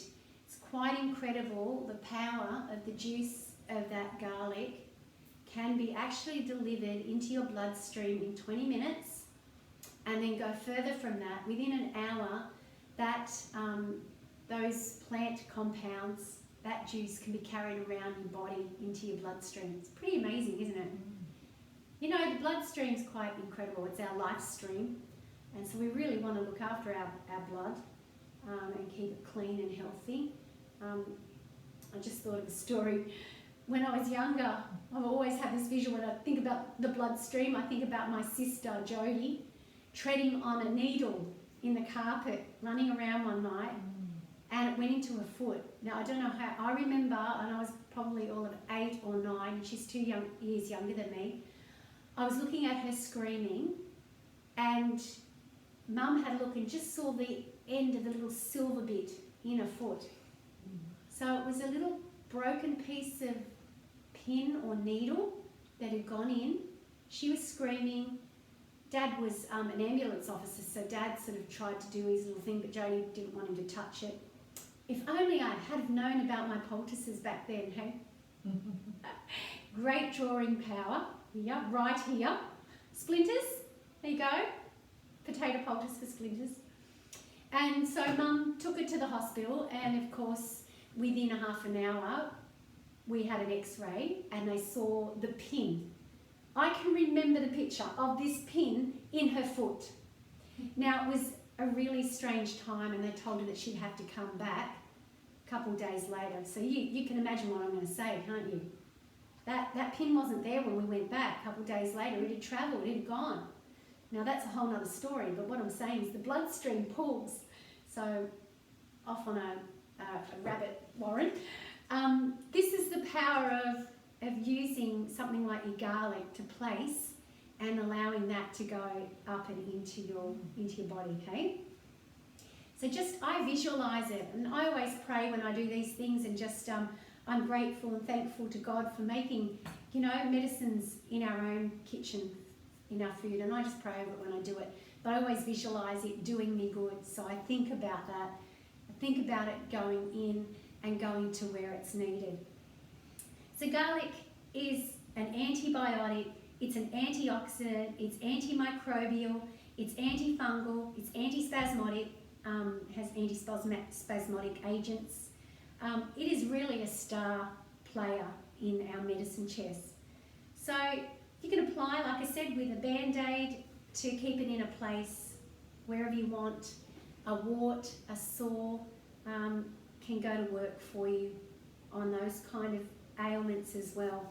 Now when it comes to head and chest colds, you can finely slice your garlic and bind it to the soles of your feet, as I've just mentioned, and maybe wrap it with a cotton bandage.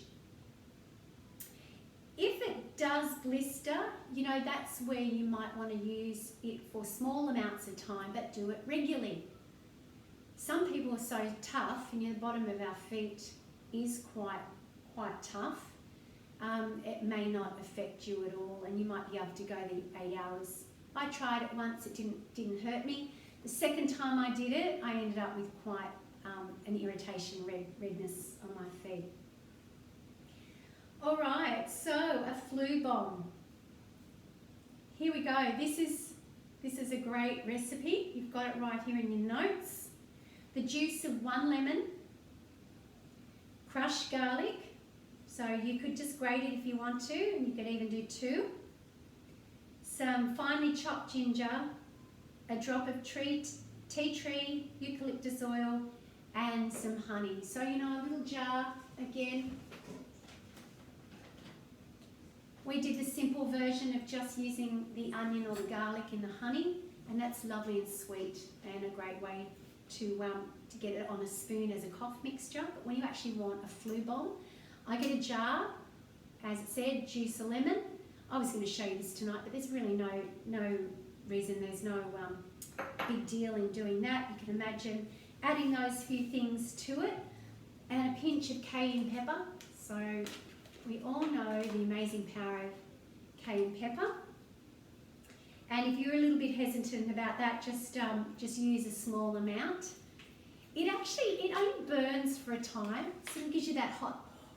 There's this cayenne pepper therapy, I don't know if you've heard about it, where you just drink it in a half a glass of water. You get a big teaspoon and you get a big rush. You drink it down and it's just like, it goes to the extremities. It's great for circulation. If you've got poor circulation, hands and feet, this is the remedy for you.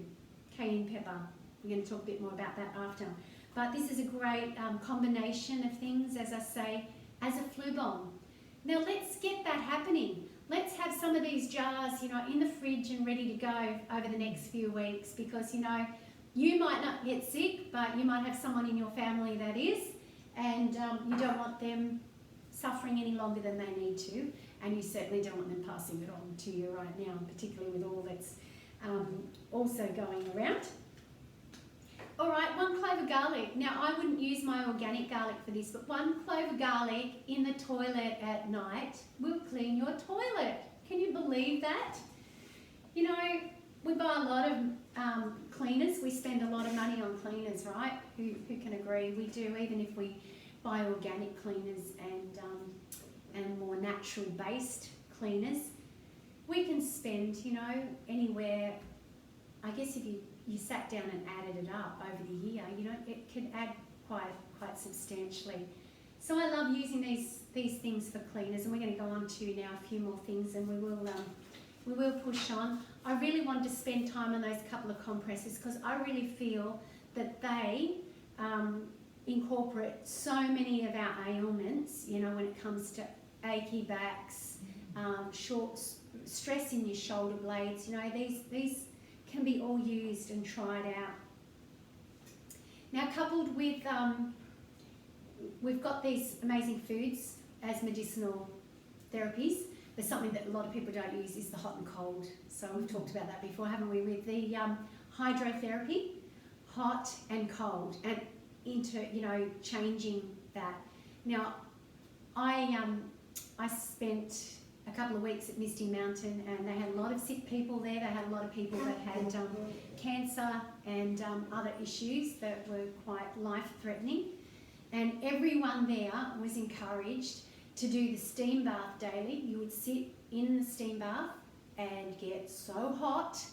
You were so hot, and we were there in May, so this time of the year. It was cold like it is, well, it's in Kempsey, so you imagine a bit colder than what we're experiencing here at night. And we'd come out of the steam bath and we'd run down to the creek and plunge into the freezing cold creek. Now, I don't like cold, and I don't like cold water. And even in summer when I sit on the beach, I like to really feel hot and sweaty before I take the plunge. But you know what? I did this for 2 weeks, and I cured myself of that actual panic when I'd hit the water. I thought I was going to have a heart attack and die because it was that bad, you know. But it was so exhilarating. It was like a drug-like feeling. You feel so exhilarated. That's the word. That when we actually had our power outage, you remember, what was that, January? We had the fires. We had the fires, and we came home, and we actually had this really bad storm. Most of you on the Central Coast, you remember this. A lot of us were without the power for a couple of days. But here in my street, and just 20 houses of us, there was some real issue up the back, and they couldn't get to they had workmen come out day in, day out, couldn't work out what they were going to do to repair this. So we went 7 days, and I lived here for 7 days in our house quite comfortably, without power. We had a beautiful friend come around with a generator after about 4 days and hook us up so the fridge was going. And I had cold showers for that whole week. And yes, it was summer, but I really appreciated the value of, I couldn't go hot, cold, but it was amazing just how I felt in that week. I felt alive. It's really quite amazing. Now, I'm not saying you have to go in and do that full body, but here's the way to try it. When I got out of the bath the other night, I was really hot. I make the bath as hot as I can. I get out, so I'm so hot. Howie was sitting on the floor nearly fainting because he just can't tolerate the heat. I said, get in the cold shower, come on. The cold shower, just, you want it, you invite it, because you just want to cool down. And then once you've got over that, hop back in the bath, heat back up again, and do that 3 times. This is a great therapy. This is something that they do in spas, something they do in health retreats that you can do in your own house. And that whole hot and cold therapy thought is not just for total body, which you'll get a great benefit out of, but it can actually be used for your joints. So you all know who's twisted an ankle. What is it? Rice, rest, ice, compression, elevation, and I want to add H to that, and that's heat. So you want the ice, you want the hot, you want the cold, you want the hot. My son did something. He limped around here from work one day. He texted me, said, Mum, I've injured myself at work. What can you do for me? He comes around. I sat him here in the kitchen. I got out a bucket of ice water. We put his leg in that. I got a bucket of boiling water and just brought it up to that temperature that he could tolerate. His leg went in one for 20 minutes. His leg went in the other, probably not so long in the cold. Back into the hot, back into the cold. By the time I'd finished doing that for him for a couple of hours, he was pretty right to walk home. And he said to me, that's amazing, it's incredible, the power that we have. And I believe that's God. I mean, he doesn't want any of us to suffer. And we've just forgotten some of these amazing techniques that, some people used a long time ago, and in places in hospitals where they have no medication, they use water, they use salt, they use these common ingredients. It's just quite amazing. But it will dramatically change your blood flow. So that's where I say, people with, poor circulation, it is a great thing to use. Okay, onto charcoal. Let's do this one. This is a fun one. A lot of you know that charcoal's used for food poisoning. And did anyone get given charcoal biscuits by their grandma years ago? No. They're used in some hospitals and some places, medical places will stock charcoal tablets, and you can make them into a tablet. The charcoal is quite messy. It is something everybody wants to invest in. It is quite messy. I've bought charcoal toothpaste. I've made charcoal toothpaste. That's fun and games because you end up with a nice black sink. Ends up cleaning out nicely afterwards, but you know, just the fun of doing it. So I'm going to show you a quick and easy little remedy to use. Charcoal's great, both internally and externally. So it is just the charcoal. It's the burnt remains. Mostly these days when you buy it, it's coconut. Okay, so it could be charcoal, which wouldn't taste particularly nice. But this made from coconut is really quite palatable. So other than the grit, the texture, it is a great detox. When I first bought this, and I bought this a couple of years ago, I did a month, every day, a couple of tablespoons in water and drank it. Just a great little detox that you can just do at home. It expels, you know, it binds to and takes and strips out any of the toxins that's in your body. So do an activated charcoal cleanse. Jot down, see how you go, see if there's any changes. But for a day-to-day kind of thing, we've had a few bites and things around being here. We often see snakes. I think in the time we've been here, we've seen a good dozen brown snakes and red belly black snakes and everything, and you're probably all near the bush too, so you've seen those. We live together, we dwell with them. So it's always a good thing to be, to know that you've got some kind of poultice while you're racing to the hospital. You want to have some of this on hand. So its values are not only in the ability to absorb poisons, but to neutralise the poison. So that's a great thing there. There's several plants that draw, but charcoal stands alone in its ability to neutralise, and it is used in hospitals.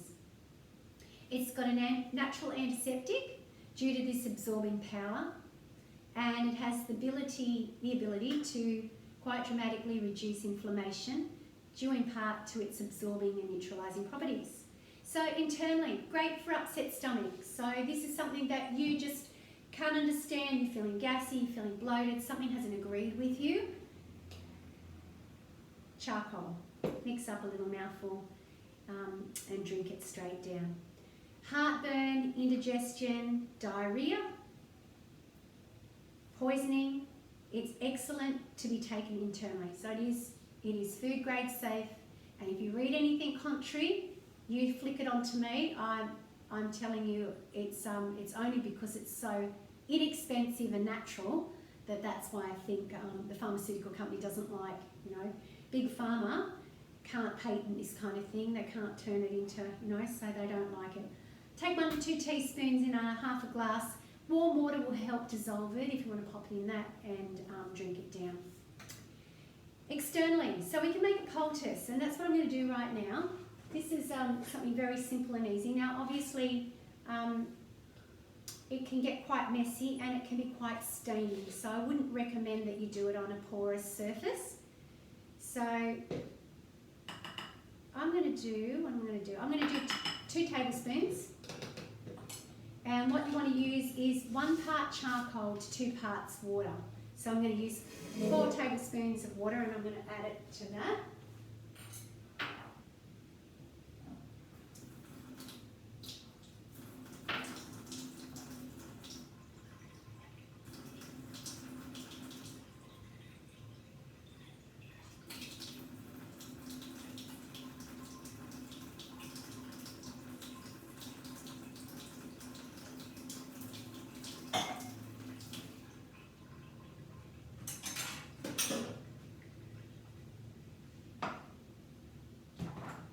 Okay, can you see that from here?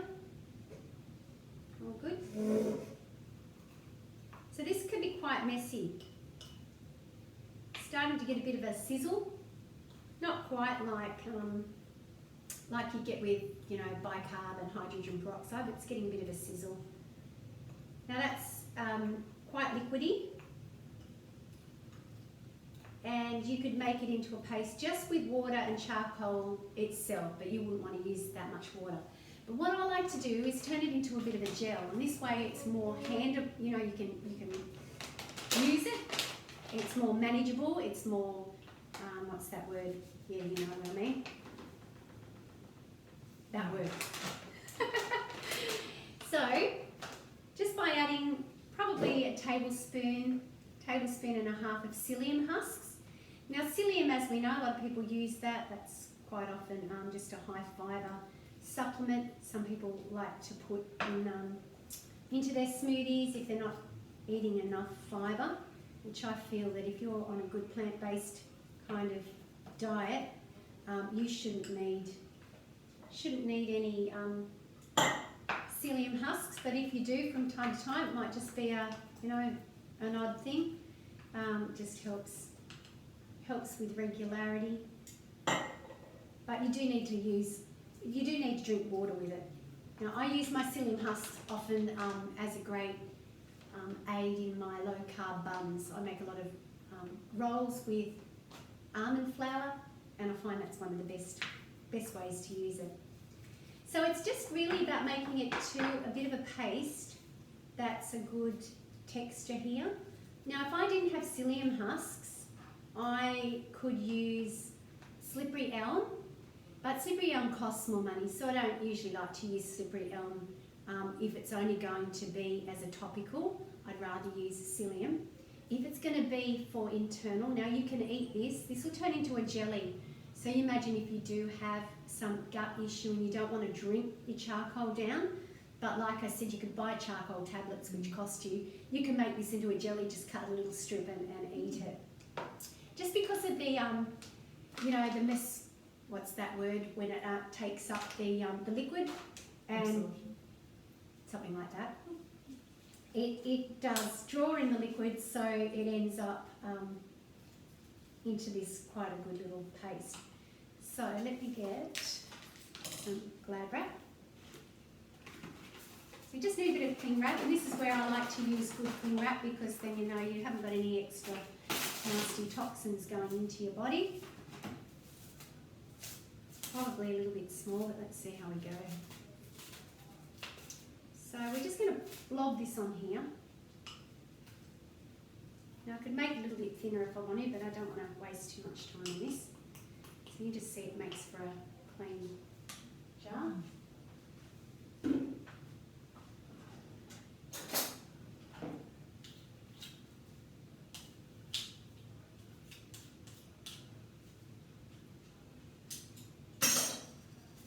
Okay, just place it in the centre.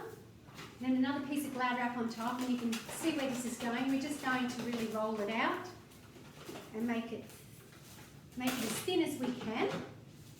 So start with your hand, and then you might like to go get the rolling pin, which I didn't get out of my cupboard, so I might just leave it at that. But as you can see, it's forming quite well. Now the reason this is a good way of doing it is because I can put that in the fridge now, and that can live in the fridge, and that can be in there for months. So this is just part of, your first aid kit, if you've got children around. We all are neighbours, got kids up the street, you just never know when something like this might be needed. And I remember hearing Barbara say she used to carry things like this in her car, just so she had it in case she needed it, So the way I'd use this, all right, for a start, if I had something that needed drawing, just say there was a boil or something yucky, maybe I've tried the potato, it was just too gentle, it didn't work, then I might cut a strip of this, and literally you can peel it out of there. So what you could do is open it up. You can see that in there. You could cut a piece, you could actually leave the plastic on the back of one, place it onto the skin, and then you've got that piece of plastic on the outside, so it's not going to damage and mark your clothes. And then either place that with a bandage or a band-aid to keep that, to hold it on. So very simple little trick. You can use linseed, you can read there, it says that you can mix up. So there's 3 ideas. If you haven't got psyllium, if you've got slippery elm, haven't got slippery elm, you've got linseeds. Finely mill those up, and they also are mucilaginous, that word where they take in the liquid. Just a tongue tie tonight. So insect bites and stings, amazing. Of course, the power of the charcoal to draw in, and that's what it's all about. Its ability to absorb and neutralise that poison is what we're looking for in that. So infections, ulcers, boils, bruises, this poultice can be applied. Congested chest. So we can actually use this warming it. Now I don't have a microwave, so what I do is probably put that in one of my Ziploc bags and just pop it in some hot water so it starts to warm up, and then you can actually place that. You'd of course take the plastic off the piece that's going to go towards your chest and allow that to do some drawing work. So great for the lungs and for bronchitis. So there's a little tip to try. Who's going to try the good old charcoal in a wrap, in a bag, throw it in the fridge. If you're feeling a bit off, something not right, snip a bit off, swallow it down, get it into you. A couple of squares of that will do the trick. Amazing? You still with me? Does anyone need to get up and have a stretch? All good? You finding it interesting? Give me a thumbs up if you're all awake. Good stuff, good stuff. You good? Do you want to know that you've got a drink there? Yeah, Awesome. All right, cayenne pepper. So we're going to move through these ones quite quick. Cayenne pepper, of course, is from the capsicum family, and it is a stimulant, and it's amazing. It has an amazing effect on the bloodstream, as I just mentioned before. It has an effect to revitalise everything it touches and never harms. It has a dramatic effect on blood movement, which explains some of the above effects. It can be used internally and externally. So as you know, we use it a lot in our food, and you might not use it to its full extent, and I would like to encourage you, get a bit brave. If you're putting like 1/8 of a teaspoon in your curries, then start growing. Start putting, a 1/4 of a teaspoon, and then increase it to 1/2 teaspoon. Just see if you can increase your consumption of this amazing spice. We've got some pretty potent, pungent medicines in these spices, and I did a whole spice class a couple of years ago, and I just was blown away when I was researching the actual spices. It can actually rebuild heart muscle. Now that's a documented fact. It's crazy. It thins the blood.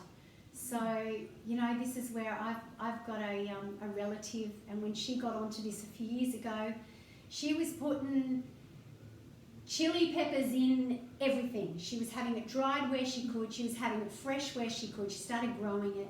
She was just putting it on everything. She was making it in marinades. She was doing all sorts of concoctions with it when she started to understand the power of cayenne pepper. So there's an amazing spice that we're going to just touch on tonight. You can do some more research about.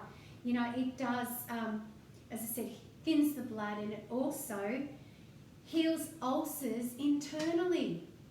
That's amazing. Like, people will spend a lot of money on ulcers and treatments and medications, and this is known.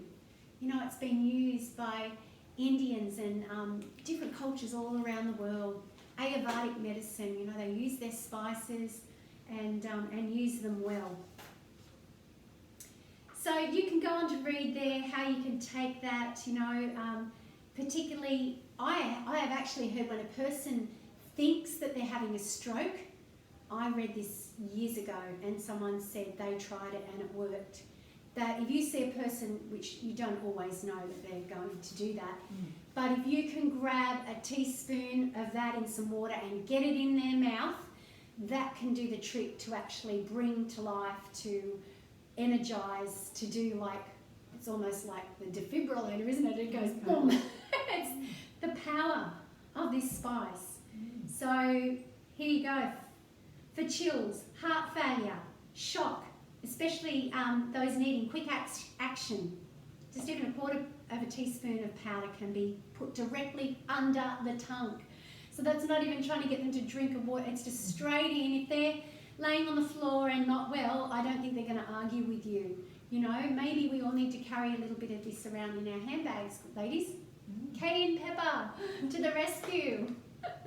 And a bottle of water. Ah, yes, there you go. Great for stopping bleeding. So it's a very adaptive herb. So if you've got bleeding, you can sprinkle it on. It's going to stop. Because internally it dilates the blood vessels, but when it's sprinkled on a cut, it actually causes the blood vessels to constrict and seal. That's amazing, isn't it? So here it goes on. You can sprinkle it with olive oil. Gives you a couple of recipes there. Placing it on a paper towel. You can use it on the soles of the feet, again, like our onion poultice. You know, it has a drawing power. You can leave that on all night. You will feel your feet getting quite warm. Now, if you haven't tried this before, try it. It's quite interesting.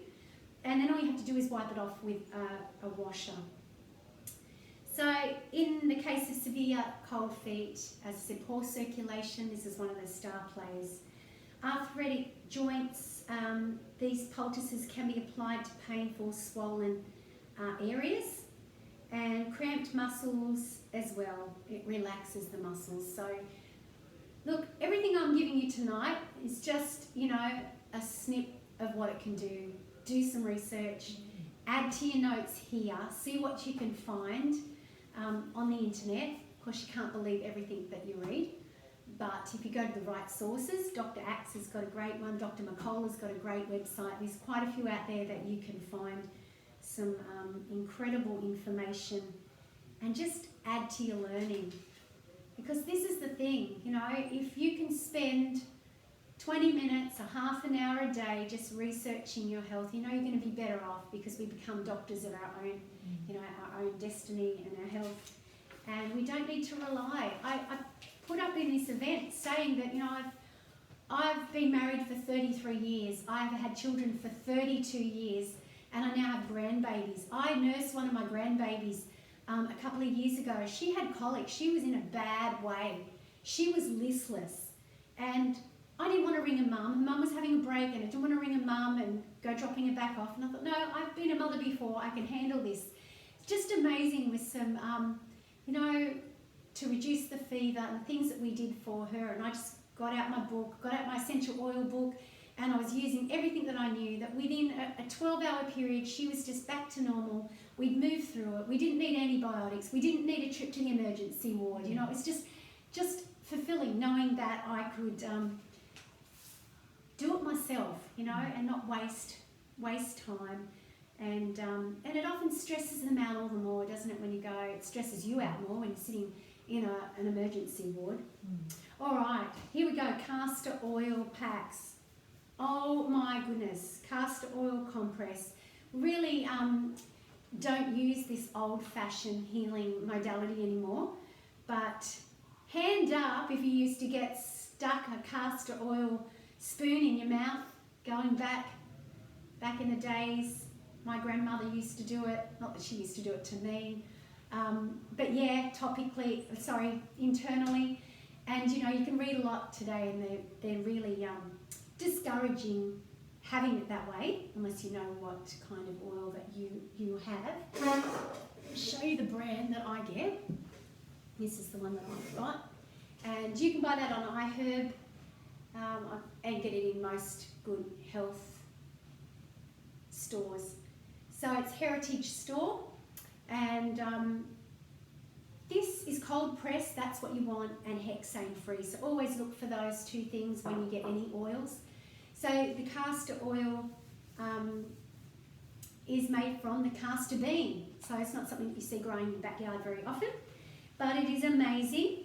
And I had many occasions that I use this. A lot of women that have had cystitis, hemorrhoids, for different reasons, have used the castor oil packs. And it can be done as simply as, now that I don't need these little things, and you all know what these are, just a little pad of sorts is probably the best way to do it. I've done it on cloth, and look, it's quite sticky and thick. So I've ruined sheets. Years ago, I threw a couple of sets of sheets out because I slept with it or I laid down for a couple of hours with it. Period pain, look, I'd say try it next time you're experiencing some deep pain. Castor oil is a miracle worker. So I've heard of women with many different issues, endometriosis and beyond, using castor oil effectively. Now, it's most commonly used for things like bone spurs because it can break up. It's a crazy, crazy sexy oil. It goes in and it actually has an ability to break up. So I've used this with a couple of clients where I've told them that they've needed to place a compress. So as I say, this is a good little utilisation of it. You also could get the big sheets that are placed in beds for bedwetters. It's plastic on the bottom and it's soft and cotton on top. You could cut those into pieces as well. You can have a bit of fun. You can actually buy a pack and it'll give you some material that comes with it as well. So you're placing a bit of oil in the centre, and this can be reused. So just say I've got a bone spur somewhere on my ankle or here, and I'm just going to wrap that and bind it up with some more material, a hot water bottle on there as well. Just that added heat's going to give it that little bit more pushing it in. But don't be concerned, once it goes, the heat stops. If you're in bed and you're wearing that for 8 hours, it still has a power to continue. So just amazing. So it will shake up. Now if you've had bone spur for 3 years, it could take you 3 months of doing that. And if you did it for 2 days and you went, oh, it didn't work, hello, as I said, it's about the duration. And what I love about it is I would just have these pads and just keep applying more oil to it and more oil, and it gets quite thick and it can be reused. So there's no worries. It's not like it's drawing anything bad out, because what the castor oil does, it goes in, it's on a mission, it's going in to do a work. So cysts, tumours, I know women that have had breast cysts and lumps and use the castor oil pack for great results. So if you had, like I said, long term, you might be doing something for 3 months. If it's only short term, you might only need to do it for a few short weeks and see the results. Gallstones. So I did have somebody ask me, and this is going across to somebody who is going to be watching the recording. Great for gallstones, girlfriend. She asked me about that today. This is probably the very first thing I'd try, is taking it and placing it nice and low in that spot where you know your gall is. If you don't know where your gall is, just bring it up, Google it. Kidney stones, I'd try it for that. Some people even say hemorrhoids. Great for lumps and bumps. All right, constipation, it can be applied to the abdominal area as well. So you can read that there, you've got it all in your notes, and I need to move on really quickly to keep us going as we're on a time ticking clock. You're all awake and all with me? Enjoy? Great. So buy yourself, if anybody hasn't purchased from iHerb before, iHerb, make sure you get the Australian website. You can buy things for $70 and have free shipping. So I often do an order. I get my cod liver oil there, I get my beef gelatin. You can get your colloidal silver, which we can talk about. It's another great remedy. You can get your slippery elm. You can get your bicarb soda that hasn't got aluminium. You can get a lot of these products that we're using tonight. And the star player, I love talking about. I could spend 3 hours on this alone. That's your clay. So they're the sort of things that you could jump on tomorrow, do an order, get your first aid kit happening. Slippery elm, amazing. My son learned this firsthand when he was young and he had some gut issues. Mummy and her slippery elm always mix this up. He could be feeling crook as, and he'd come home and he wasn't having the best diet at one stage because he was working in a pizza shop and he was bringing home all the leftover pizzas. So you imagine what he had for lunch the next day and the next day after that. So he got to a point where he was loving this slippery elm. It's a powdered bark from the slippery elm tree, and it too contains strong drawing powers. Now, I only focus on using this internally. I have not had any experience with it externally because I find there's a lot of other things. This is around about $18 for a jar like this, and I find we've got a lot of other things that are cheaper that work as well externally.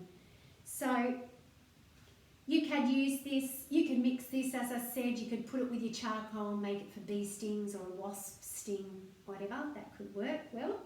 But internally, it's great for the stomach, it's great for ulcers, it's great for colitis, irritable bowel, all those digestive issues. And it's so calming, it's so soothing. So you can take 1 teaspoon in a half a cup of warm water. Now again, it is really hard to mix up. You've got to really do your work quick, smart, because it starts to go into clumps and jelly-like. But this is amazing. It's only got, you know, like an earthy sort of a flavour.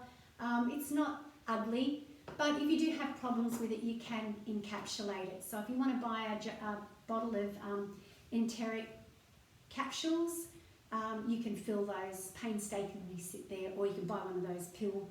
Has anyone seen those pill?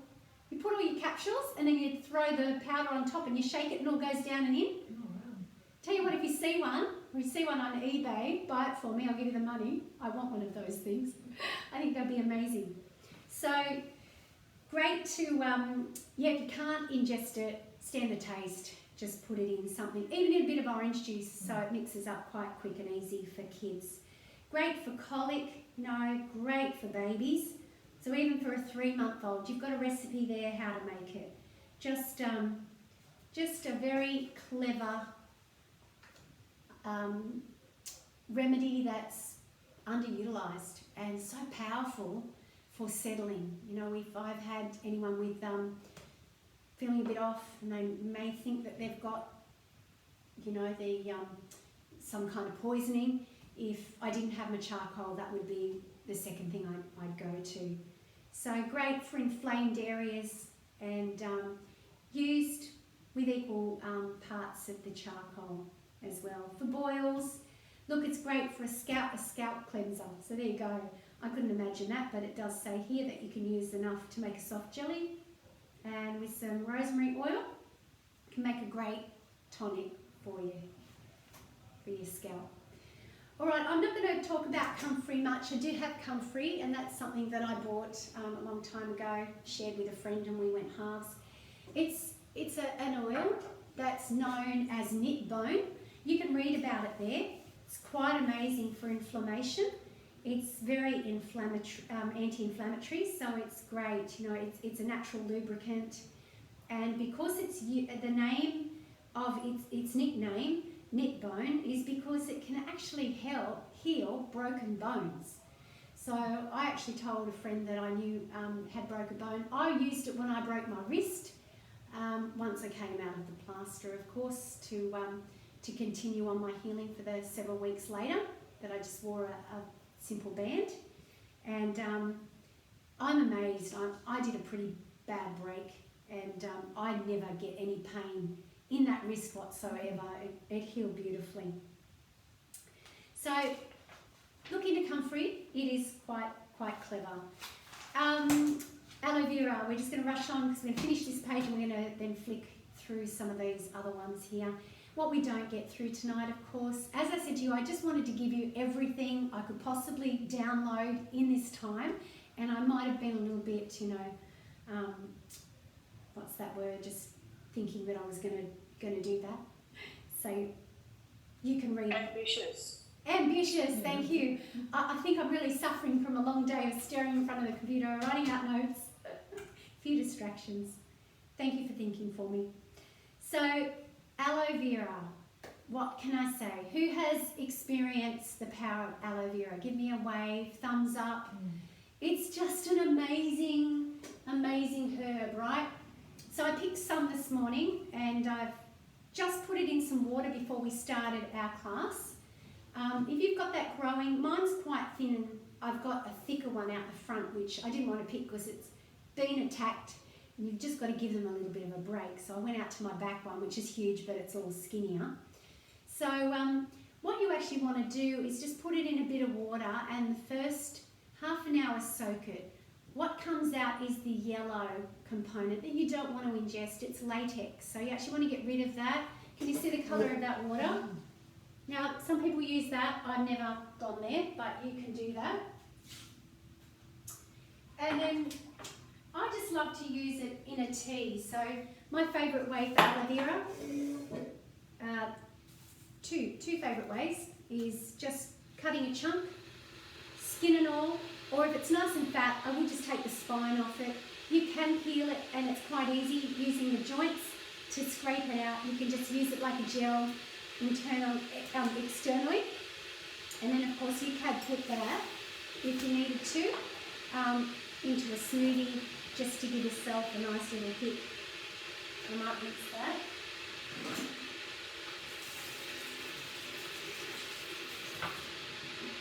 Nice little soothing gut remedy. So what we did at Misty Mountain was, on a daily basis, there were jugs of hot water just on the side. We had ginger tea. You've been, haven't you, Darlene? You've been there. You know what it's like. Just beautiful. It's like living in heaven.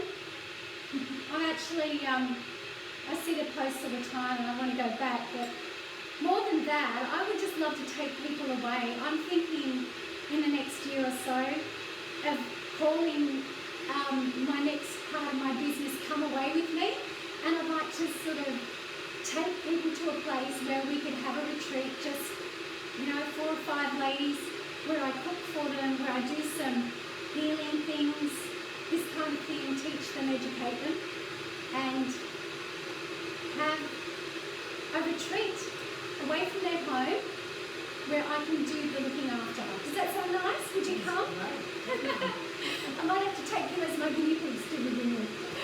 So I've been looking at properties, I've been looking at Airbnbs, and then all this happened. I was planning to do one with my girlfriend Jo, naturopath. We were going to do that in July, but that's not going to happen right now. So that's just telling you a little bit about me. But what they did was, at Misty Mountain all the time, was have just jugs of ginger tea, aloe vera tea, mint and lemon, different teas, just steeping all the time. So this time of the year is the best time to do that. We don't drink enough water through the winter. We think we don't need as much, or maybe we don't, but we then all of a sudden forget about drinking water. So what I love to do in the morning, after I've had my hot water, lemon water, is I use my plunger here. I've got mint in there, and I'm just going to take my aloe vera. Now if you want to upgrade it, there's a few things that you can do, and I like to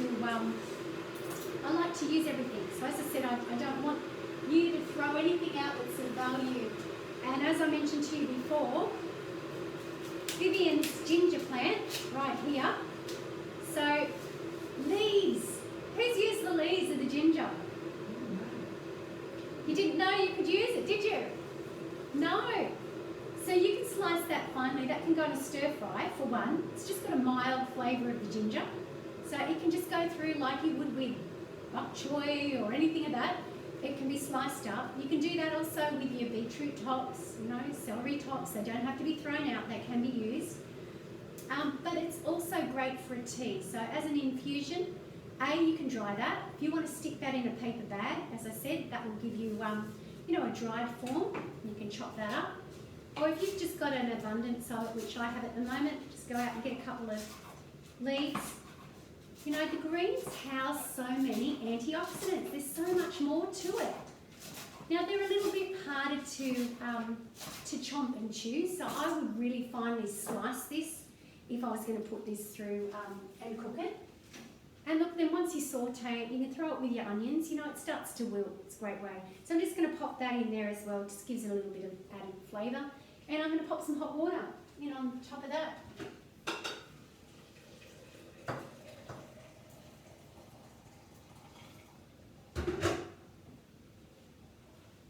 Ta-da! Set it aside, drink one hot, and then drink the rest, throw it in the fridge and have it chilled. It's just flavoured water. So good for you. So there's an idea you can get started with tomorrow. What have you got in your garden that you can throw in there? I've got some mint leaves. Oh, I can smell the aroma of the mint right now. My beautiful friend Lainey, she always gives me a bag of mint with some lemons, and I'm always turning that into whatever I can get mint into. So good. So you can read there what aloe vera is commonly known for digestive issues and commonly used externally for burns, right? It's one of the beautiful calming things that we can put on a burn. So get back into the power of aloe vera. If you haven't got a plant, go to Bunnings. You can buy them quite simply and easily there, and throw it in a patch and let it go to town. All right, moving on. Now, we've got a number of things here, and are you all good to go to 9:30? You're good for that? If you have to leave at 9, just give me the wave. You can come back and you can watch this later. But I'm going to move really fast, and I'm not going to go over the things that I know you would basically have an understanding of, and it's all written here too. Okay, so onto the green sheet again, and you can see here we've got some common household items that get used as cleaning products, right? So that's nothing of a surprise. You understand that. We might just flick straight to colloidal silver.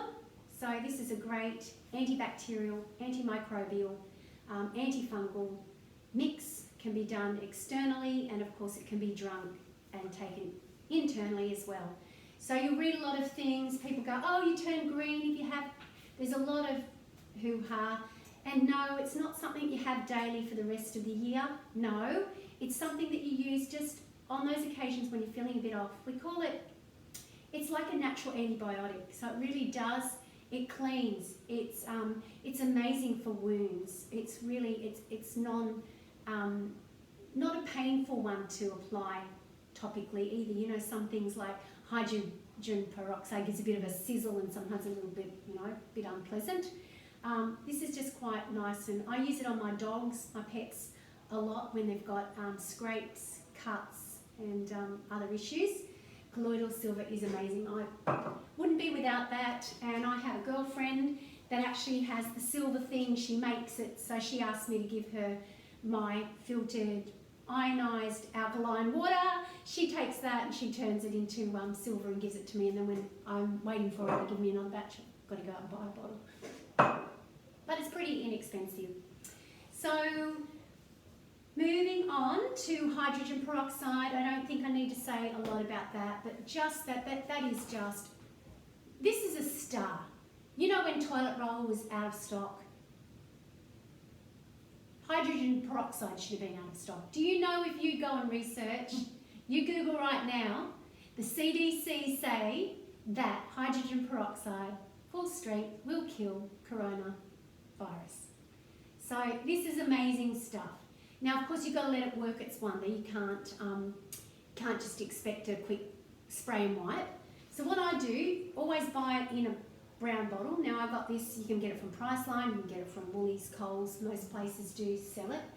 And what I do is I save my little air freshener bottles. Anyone get those air fresheners, the organic ones, beautiful little smells with some essential oils? I save those bottles. I save everything. I mean, it's really my husband's, it annoys him. Do you need that bottle? What are you going to use that bottle for? I will use it. So what I've done is I've literally just poured that into that. I've cleaned it out, of course, taken off the label, and I'm yet to get some labels to put there. But I know that these black ones, I've got 2 of them, one's upstairs, one's downstairs. This is hydrogen peroxide. So right now I could spray, and ideally you want to leave it on a bench for 6 to 8 minutes. If it's 3% hydrogen peroxide, it needs 6 to 8 minutes to do its thing, and it will kill germs. You can bring shopping in. If you're concerned about your shopping at the moment, you can spray the tins and anything else, the fruit wash, hydrogen peroxide. The best, the most inexpensive all-rounder when it comes to a cleaner. You can use it on sores, it bubbles up. You can know you can use it on an earache. It does its little thing. If you've got a wax build up in your ear, you can put a couple of drops in there. You can warm it up if you want. You put it in straight as it is and allow it. Does it sizzle? It's quite weird. But then it will actually bring out, you can then use a cotton wool bud, just sit it there, it will draw out the rest of the moisture out, the rest will dry, and sometimes some wax will come out with that as well. So a great old-fashioned little remedy that we just don't use enough of. So as I say, spray, I'm not going to wait that time. My benches have been used, that has been used, but then just give it, of course, a wipe over, and then allow it to dry naturally. So that's a simple, just watch it, you know that it can bleach. It is the best bleach alternative. I use it in my showers. Bleach appears to kill, but it actually only fades, and you know the mold disappears, but it doesn't actually neutralise. Hydrogen peroxide neutralises, so it's one of the best things that you can use. There's a couple of recipes right there for you. You can throw it in your toilet, you can throw it in your dispenser, in the washing, and brighten your whites. Did you know that? It's great for taking out stains, great for carpet stains. You just got to do a bit of a test, because as I say, it can bleach. You can dilute if you want it. This is full strength, this is neat, so I know I can do 6 to 8 minutes, spray across the bench and wipe. If I diluted that 1 part to 1 part water, you then have a 1.5% strength. You would need 20 minutes. So you can still dilute it if you want to make more. Just in case you've got a bench top, don't blame me if it stains, just saying. Do a stain test first, give it a little spot test to make sure that it's good to go. All right, you can use it in your bath. There are so many things. It sanitizes, so I'll often just fill a cup. You know, I get my brushes. You know, how often I can't find my Fermi brush. How often you get your dirty brushes, it's just start to go yucky. Toothbrushes, we use them every day and we forget to clean them, don't we? And you don't need to throw them out every 2 months. As long as, if they've still got the bristles and they're doing well, then just sit yourself a half a cup, hydrogen peroxide, pop your brushes in, makeup brushes, and just let them sit overnight and have a good clean. So, who's using hydrogen peroxide? Who forgot about it? So yeah, you want to get some. It's really a star player. Bicarb soda, again, another household item that is just, you know, so common in cleaning. I've got a book over here. I've got it on the table. You know, it says 1,001 uses of bicarb soda and vinegar. You know, it's an amazing deodorizer. And it's a brightener, so again, it can be thrown in your whites wash, give everything a clean up. It eliminates foul odours and it disinfects, so it's brilliant. I often use it in as a remedy when I have a client that tells me they have a little bit of digestive unrest, sometimes a bit of acid reflux. It's great, you can mix it up in a bit of water and drink it down. So just a half teaspoon, it mentions it there. For internally, mentions it topically, and yeah, look, it's a great aid. You know, you don't need Mylanta. You know, we've got things that you can eat that's edible and safe to settle your stomach. So we've got apple cider vinegar is another star player when it comes to settling the stomach, and also increasing the stomach. Hydrochloric acid, because often it's too low. People think that it's too high, but it's actually too low. And as you get older, your body loses its digestive fire, and you need to have an aid like that. So there is a doctor, you can research him, Dr. Simoncini. He did a lot of research, and there was a great documentary put out about cancer is a fungus, and he administered hydrogen peroxide or, bicarb soda, as, you know, I made a mistake there, I just looked across. Bicarb soda is one of his remedies to help alkalize the system, so it's great. You can drink that. If you just feel like you've eaten acidically and poorly over a couple of weeks, have a couple of days with a little bit of bicarb soda, along with another glass of apple cider vinegar. They work quite well, hand in hand. Okay, what have we got? Where have we got? I'm missing page 5. I've done the spin around. Here you go. So page 5, apple cider vinegar. I don't really think I need to go into that. That is quite a common and amazing product. I think most of you use it. See you, Wendy. I'll send you the link. Nice to have you on tonight. I hope you got some good stuff. All right, you can watch the other half later. Good night. So, apple cider vinegar is one of those things you can drink daily, a health tonic with no side effects. So that's something, unlike your colloidal or olive leaf extract, you know, that might be just a season. There's certain things that you can do on a daily basis that I always do. That's my lemon water every morning and an apple cider water drink at some stage during the day. So I always encourage people, if you find it very hard to palate, just mix it up with a bit of honey. That can often, you know, just take the sourness from it. All right, here's a star player. I do want to just read you through this because moringa leaf is amazing. Okay, several years ago, I bought a moringa plant. It was just the size of it wasn't much bigger. I'm going to show you something, just for example. You know, I bought this little plant, it was like this. That's not it, but it was like that. And I'd heard about the health benefits, and I just came home and researched it, and I was like amazed. I thought, oh, grow, you little plant, grow. So I put it into quite a large tub outside, and within a short time it did start to grow. So it is, it's been used for centuries because of its medicinal properties and its health benefits. Honey? No, he didn't hear me. It's all right. I've got some hanging. And because I had someone here yesterday, I actually took it upstairs, so it's hanging upstairs, so I'll get that for you in a minute. But I've got it in 2 places. So I'll tell you what I did. I went out the other day. I've had this plant, as I say, for some years, and all of a sudden it gets all the lovely, nice green growth, and it gets quite big. It can grow 6 metres high, I believe. It can just keep growing. But I keep mine in this pot. It gets a bit taller than I am, and it gets quite a few leaves, and I cut it down. Did anyone see my Food is Medicine page post? I just had a bunch of it and I was staring through it.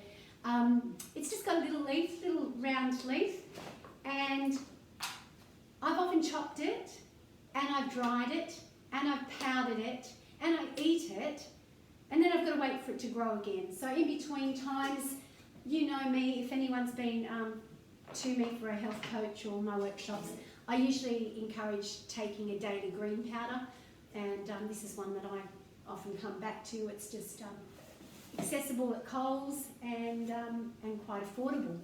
But in between time, I love to actually, to make my own green powder. This is really high in micronutrients. Here's some of the leaves, and it's starting to dry. You can just see and hear the crispiness. Honey, hanging upstairs on that coat hanger, could you bring my little bunch of moringa? Thank you, I just left it up on my door. So I've just stuck it in a brown bag. This is a great way to dry herbs, as I said with my rosemary. You don't need a dehydrator if you're doing small amounts, but if you've got one, it's always an advantage. Can you see how crunchy that is now? That's just been, I don't know, 3 days in a bag. So you can dry your herbs, and why is that good? You might not always have your herbs all year round. Thank you. This is another way I do it. So that's a little bunch that I've just put on a coat hanger and hung. So you can see I've got probably that amount in here as well. And over a few days you can have that hanging and it'll dry up for you. So that's drying your own superfoods. Pop it in a bag. This one I actually stripped it off from all these stems, because you don't want the stems when you come to blending it up. These will probably take a couple more days. I was hoping they'd be ready so I could show you this, but it's all good. I believe you believe me. What I do, this is this is my little superfood, to powder and add to my green smoothies. Now, it's not as easy to get that fine powder. Here's my last bit of it. This is one bit that I didn't powder. And as you can see, it's sort of like dried parsley. You see that? Probably not. Bit like dried parsley. And I use it like that. Now, it's a little bit more fibrous. I'll throw it through soups and stir fries. But I can also use, which I could do, but we haven't got time now. I'm just going to show you my nut and seed grinder, which is just a little thing like this, that you can put small amounts, or coffee grinder, small amounts in, because you want that little blade and you want a small area. I can use the Thermomix if I use a large amount, but as you know, it's light, so like I said before, it will probably blow around like the onion skin. A little bit too light to actually do the chop that's needed. So there's my moringa leaf. Please research it. It's amazing. Antifungal, antiviral, antidepressant, anti-inflammatory properties. The list goes on. It's just a great multi-mineral. So if you want something that you can take daily, that you know you're getting, like somewhere around 7 to 10 serves of vegetables in its mineral content, then you need a super green like moringa. Now, I know people that have had cancer have had great results with that, because they're just all of a sudden nourishing themselves at a cellular level with massive action. Great for the immune system. We know we need that. It's the immune advantage. It's not all about the disease and COVID right now. It's about our immune systems being up and running to take on anything that comes our way. Okay, lemons. Let's hit lemons. Lemons would seem a funny thing to tell you right now as far as a medicinal food, but as you know, it has many purposes, and lemons are beautiful. We love them in everything. But as you know, it's not just about the juice. So we can use the rind, and I often save, again, the rind and wrap them up. So I've got some lime here. Got some lime, got some orange in there. I just peeled those yesterday. And I've got some lemons. So you can see those rinds there are amazing. I have used organic or homegrown lemons. Otherwise, I've soaked them in bicarb soda or hydrogen peroxide to make sure that there's no nasties on them, because you don't want to use those. But look, there's so many things you can do with these rinds, and I will often, if I haven't got time to dry them, I'll just throw them in a bag in the freezer and just keep a whole stack of them. The amazing thing is you can make your own vitamin C powder.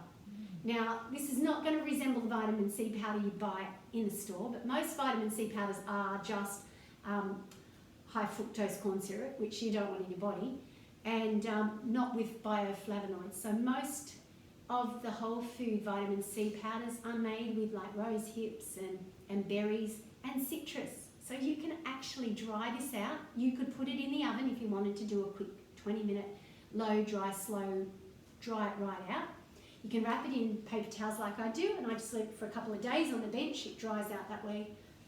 Or put it in the dehydrator if I've got a lot of it. And there's times when I just throw it in the freezer because I'll deal with it later. So you can make that. If you want to look up, actually I'll post it to our event page, okay? So the place on my page where the event is, I'll post that for everybody to see and use. I also posted the fire tonic recipe, so we won't have time to do that tonight. That's uniting horseradish. I didn't have horseradish, so I knew I couldn't make it for you. That's an awesome, that takes a bit of time, you know, to make up. So you can do it yourself. Make your own vitamin C powder, your own fire tonic, which is a good cold and flu remedy. And this particular one, this vitamin C powder comes from Cindy O'Meara, who I love with Stir and Change. So keep your peels. There's so much good in the peel. So that D-limonene is anti-cancerous. Now I want to show you something, because I might not get there in a minute. We're going to rush through the oils in a tick. But I just wanted to show you the power of lemon oil. So when I make my juice of a morning, my lemon juice, what I actually do is cut the lemon in half and then a few slices and into hot water and allow it to steep for 5 minutes. You're not only getting the juice, but you're getting the oils from the skin, which is cancer. You know, it's anti-cancerous, it's potent, it knocks out things in your cells. So you can just see here I've got a couple of drops. Now, as you know, lemon is quite potent, and it has an action that it works. It's great for cleaning products. It's great for hair products. We use it in a lot of things. So I've just popped a couple of drops on that. It was a lot quicker when I did this afternoon. It dissolves. So I can do that also on some foam. You've ever got something packaged in a thing and you got some foam? I've shown this in my essential oils class where I drop my lemon and it starts to eat away at it and just dissolve it. So that's what it does internally. So every time you have your lemon water in the morning, Kathy, just think about what it's doing in cleaning and cleansing. I don't start my day without it. If I'm out of lemons, sometimes I am, then it's my lemon oil, which is just as powerful, if not more powerful. Sometimes I use the 2 when I think about it, because you've got that D-limonene, and it's the bomb when it comes to cleaning and descaling and all those things that lemon's known for.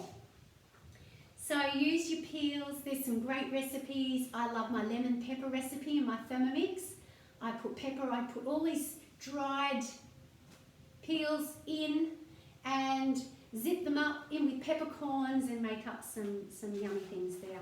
So how cool is that? All right, we're moving on. We've got 2 star spices. Turmeric. You know, turmeric's amazing. There's so much research out there. There is so many health companies getting on the bandwagon, creating awesome products, so I'm not really going to go and promote any one product. I do buy a liquid turmeric, put there, called Turmeric Plus, so that I can have the concentrated form. So I do buy the whole, but you know, you don't always get a lot out of that little product, and you really got to grate it to get the, you know, the liquid happening. So that's where I love to use a concentrated liquid and pop it in my teas. So there's a stack of different things you can do with that. You can make turmeric lattes. Look, turmeric every day. All of us need it for our joints, for arthritic pain. It's just great. There's a turmeric wellness shot on your Thermomix. That's a great one. There's the turmeric lemon tea. There's so many recipes. Just put the word turmeric in cookie dough and up comes, you know, many things. Cinnamon, oh my goodness, you know what cinnamon has been heralded as? It's just an amazing spice loaded with antioxidants, and it's great for reducing blood sugars, and this is another one that we can sneak in so easy. It's not hard to get cinnamon in, you know, you can just mix that. I mean, just mix it in with a couple of squeezed oranges and down it goes. Have it happen, you know, get it in. Turmeric. My mum started putting turmeric in her green juice of a morning. She put a teaspoon. She said she felt the benefit within a few days. It's amazing. Raw honey. Okay, we did cover off a little bit of this before, so you can have a read. We know it's antibacterial, antimicrobial, and you know, it's just incredible for, well, any bee product is. So bee pollen, I've got that in the fridge. It's amazing. For allergies, for, you know, for respiratory, there's just so much that's out there to look up. It can help, of course, with the treatments of wounds topically. My son, he got a lovely big, what do you call those things? A lovely big tattoo on his leg, and it got infected a couple of weeks on. And he was a mess. It was just awful. And I applied raw honey to his wound, and we were amazed. I could tell you story after story of where I didn't need stitches, things that just closed up overnight, pouring my raw honey straight in. one was like a crater. I showed a friend, she said, you got to go to the hospital for that. No, next day, packed with honey, it was just almost closed up. And it cleansed it, you know, so just amazing, the power of raw honey. Coconut oil, I'm not even going to talk about it. I gave you a coconut oil ebook. You all know, if you've been to anything that I've done before, how much I love this product. It's great. It's a great carrier oil.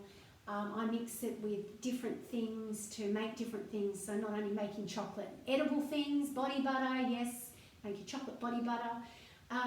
But I also use it with my essential oils. So it's great to be able to put, you know, your peppermint or your different menthol flavoured smelling things, so you can use it as like a Vicks vapor rub. There's lots of recipes out there that you can check that out, and so you can use the combination of some of these amazing things. Clay, oh, I love clay. I'm telling you, I could just do 3 hours tonight on clay alone, and here we are racing because we've got other things to get through. But I just want to tell you, I fell in love and discovered clay a few years ago. I actually had a cat with an issue. I took him to a natural vet, and yeah, there is such a thing, and she told me to take home a blend, and it was actually a clay blend. He needed to detox. A few years later, I had a dog that had an issue. I did the hair analysis, found out that she was heavy in lead. Yeah, you know, drinking water, tap water, we can all be that way. So I started putting clay in her water. Like her skin issues changed in a very short time. I was sold on the power of clay. So I actually buy this Redmond's clay. There's quite a few. There's this is bentonite. There's zeolite. There's other clays. This is the most popular, palatable. There's another thing you can get. Diatomaceous earth is another thing. And I buy both because they do a different thing. They do a similar thing. But you can read there. I've also included, no, I didn't. Did I give you Eat Clay recipe book? I don't think I did. I'm going to send that to you when I send you the replay link tomorrow. It's called Why We Eat Clay. And it's just brilliant. You can go to YouTube and you can punch in the word clay and you will get hours of amazing information of what you can do with clay. Firstly, I drink it. I have drunk it for years. It's okay. I'm still here. Doesn't kill you, contrary to what people say. I've made clay enemas. When I fasted in November for 21 days, I did 8 or 9 days of clay enemas. Amazing. Just between friends, on the 8th day, I had a single size of my thumb parasite come out, which I was absolutely both horrified and excited at the same time. Clay draws. It sucks. Clay sucks. It's like the postman. Things come in and things go out. It does both. It does drawing power and it does excrete. So it's absorbent and it's adsorbent. So it's an amazing health product that everyone needs right now. Just recently, a friend of mine from church told me about her daughter's legs. Eczema everywhere, really bad way. She's been through a lot, tried a fair few things. I thought about it. I could tell her 100 things, right? But I went, look, I think you just need to get onto clay and get your daughter to drink her daily clay. So 1 teaspoon, build it up to a heaped teaspoon in a glass of water. It doesn't mix well, so what I usually do, and I was going to demonstrate it tonight, but I don't have time, is I might put 2 or 3 tablespoons in a small blender. This is just because it's nice and simple and it's a small amount. 2 or 3 tablespoons and fill this up with water and make a really thick mix. Blend it up, blends in about 3 seconds. And then I add it to a larger container. I pour it in here and then fill it up with water. So I pretty much have like 6 or 7 days worth in my 1 or 2 litre container of cloudy water. That's it. My husband said it's like drinking the dam water. But you know what it does? It pulls toxins out of your body. It's a star player. You can go and do a heavy metal test. Most of us have heavy metals. And you could be charged a fortune to try and detox from those heavy metals. I'm telling you, a $20 jar of clay will do the trick. And I promise you, if you do this, and look, it's not every day, 365 days of the year. You might want to do it for 3 or 4 months and then have a break and then do it again. But the key with clay is you must drink your water with it because it's going to suck, it's going to pull, it's going to strip. There's mucoid plaque that's, you know, on most of our colons. It's going to suck and take that. When I did this fast, I didn't eat, I drank for 21 days. I felt amazing. I used this to also give the flush and cleanse, and I was just amazed. I felt squeaky clean. I want to do it again. I want to do a 40-day this year. Who's going to be with me at the end of the year? I'm going to do a 40-day. I keep saying that, I've just got to do it. It's amazing. It heals. It really does. So clay, combined with all these things, you can make a paste. I keep my little paste jar. Here's my paste, just mix with water, get it to the right amount. I put that on my dog's sores. Great for burns, great for bites. I had a friend ring me. She said, Jenny, my husband could be losing his leg. He needs something to do. You know, he's got type 1 diabetes. He's got a sore on his foot. I told her about the clay, gave her an idea how to mix it up. She was amazed overnight what it did to his foot. Just incredible. So you can read about it. You don't want it to dry. If it's a burn, you don't want it to dry. You want to keep it moist, so wrap it up. Make sure that it stays wet. If it's a boil or a scab or a sore or eczema or a rash, you can apply it topically. And that can dry and then just wash it off later. Amazing. Can you hear and sense the excitement that I have for our Redmond's clay? Diatomaceous earth, look, that's got different properties, and I like that. It's sort of got a bit more of a finer cornflour type of texture. And look, it's great for fleas on your dogs. You just sprinkle it. They can't stand it. It's like razor blades to fleas and parasites. So that's where these clays will also cleanse our colon of parasites. And if you don't think you've got one or two or more, then think again. Because I've been eating a pretty healthy diet for some time. I fast 4 times a year. I do juice fast, 30-day juice fast. I'm always trying to keep clean. So I was amazed when I saw that little critter. I really was. So you might like to start a little clay. All right, let me zip across to our essential oils. Shall I give you a quick download with essential oils? I think you can see there's loads of things here that we haven't covered, but that's all good. I've got lemons here, soaking in vinegar, great cleaner. Great way to use up your lemon skins. As I say, I just throw them in a bag in the freezer and then use them for what I want to.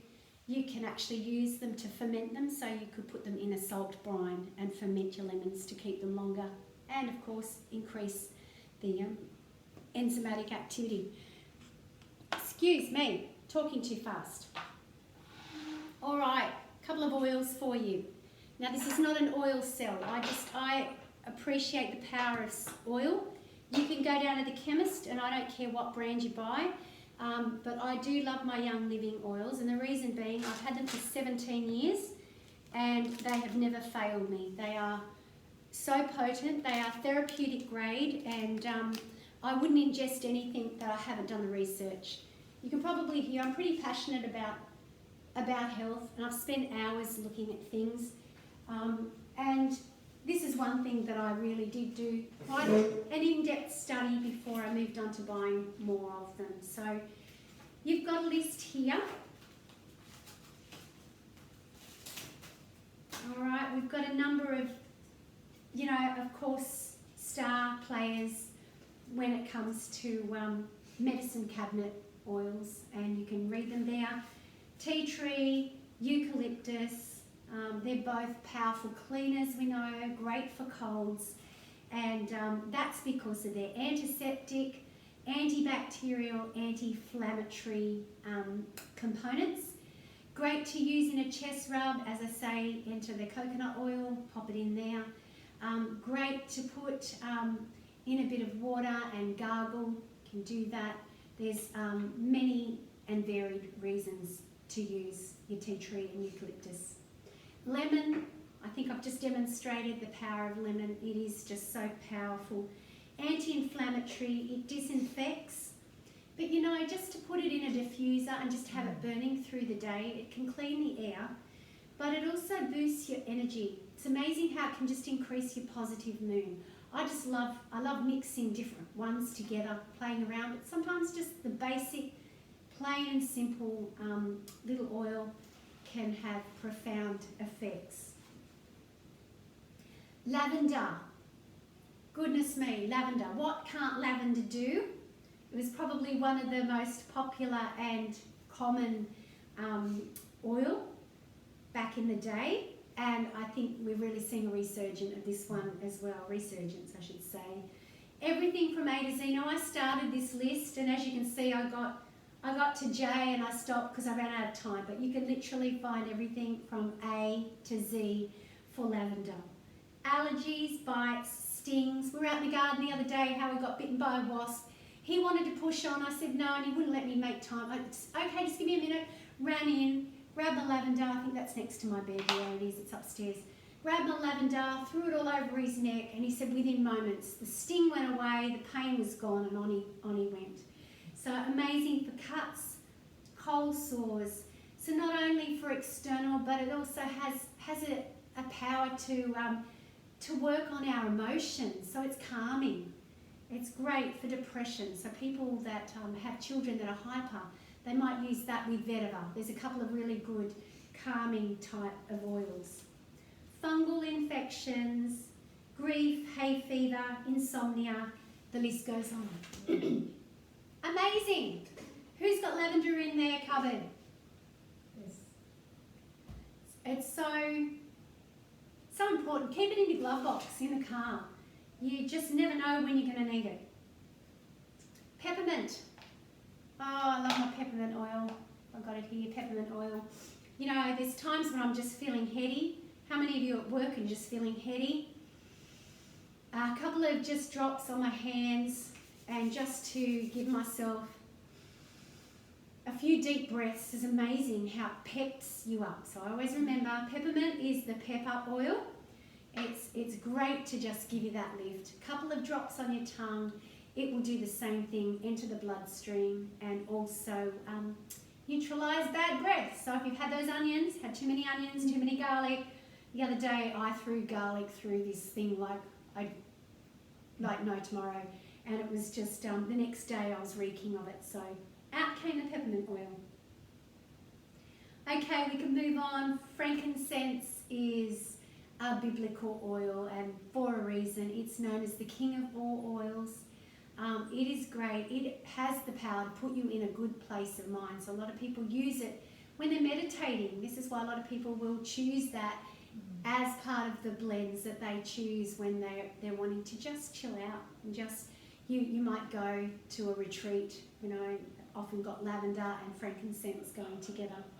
Antimicrobial, antiviral, anti-inflammatory, you know, this is great for joint pain. It's quite often not used for these things, but it's amazing. I've got you a nice list there. Have a read through it. I love just putting it on my face at night. I will tell you what I've been rubbing it with, and I didn't cover this before, but when I read the power of castor oil for wrinkles and age spots, I know, it happens to us all, doesn't it? I've been putting castor oil on overnight, and then on the top, just a couple of drops of frankincense over the top. I don't use any skin products, I never have. Bicarb soda is a great little exfoliant, you know, coconut oil as a moisturiser, coconut oil for oil pulling, and now enter castor oil, inexpensive, I've got it there, with my frankincense, straight on the face. Awesome. Oregano. Oh, is there such a bomb as oregano as a antibiotic? Ta-da! That's the one.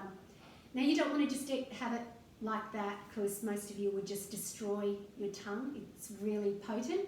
So what I do is I put it in some enteric capsules, and what you're wanting to do is get it not into your stomach but down into your intestines, and that's where the capsules will help. I buy that just from the health food shop. I've got a big container of the capsules, and you just drip 10 drops, and you might do that for 3 times a day for a week, and then you'll stop it. You're not going to use that all the time. And as I say, make sure you know your product. I know my product. I can ingest these, but not oils. Not all oils are equal, so you don't want to just go taking anything from the shelf.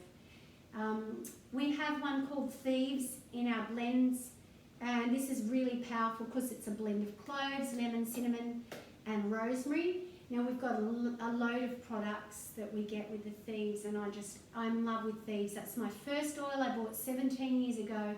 When I witnessed the power of that, I was sold. When my husband witnessed the power of that, he didn't mind me spending $70 a bottle on the oil, which it costs when you buy that retail, but when you get it yourself, you get a bit of a discount. Thieves is amazing. So it's got a long story, but it's great. I used it right at the start of COVID-19 on everything, spraying it, my little personal spray I keep in my bag. It's one of those things. It just smells like a latte, like a chai latte.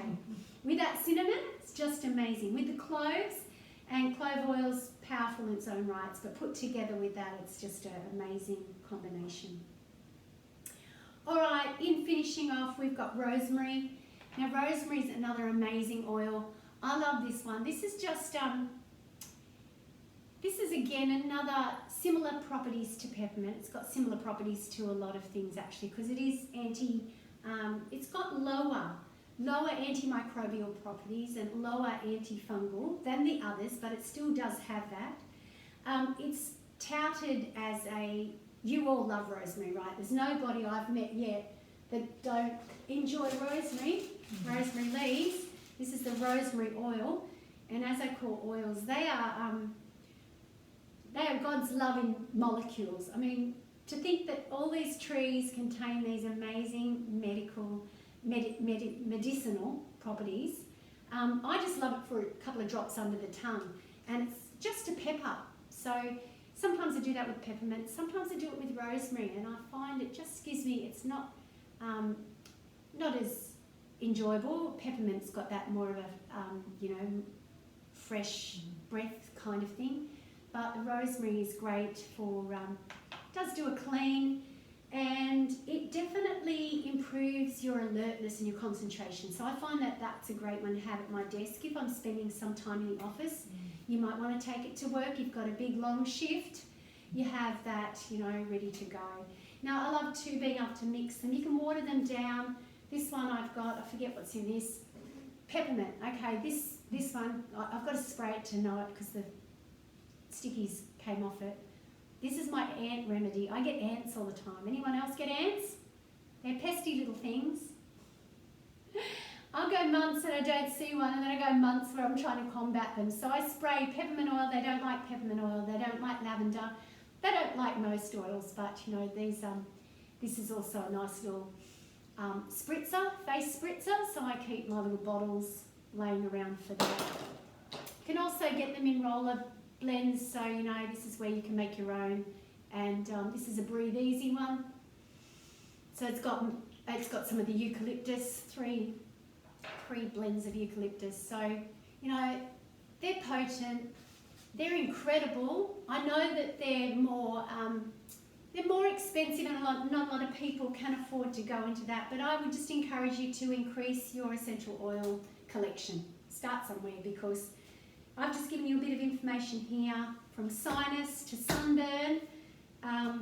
They are really powerful little tools that we can use in our medicine chest, right? So I'm just going to finish up now. We've gone over time. I hope you've had fun on the journey with me. I'm going to send you a few things. I'll send you the replay. You can go over it again if you want to. And if you didn't take notes, add a bit more. There was one thing that I didn't tell you about. There was one friend that asked me what toothpaste I use. I do make it myself from clay sometimes with my essential oils, peppermint, some salt, some clay, some coconut oil. It's a bit of a fuss and a bother mix around, but I love this one. This is my Redmond's clay. It's peppermint flavoured. It's mixed to the exact, pour it out onto your toothpaste. The clay pools, it's amazing. some people say that even gingivitis, gum disease, and that has been helped with their clay in their mouth. So wanted to show that because somebody's going to go, oh, thank you, Jen, I asked you that. That's really cool. There's a couple of things, of course, I didn't mention tonight. Hemp is amazing.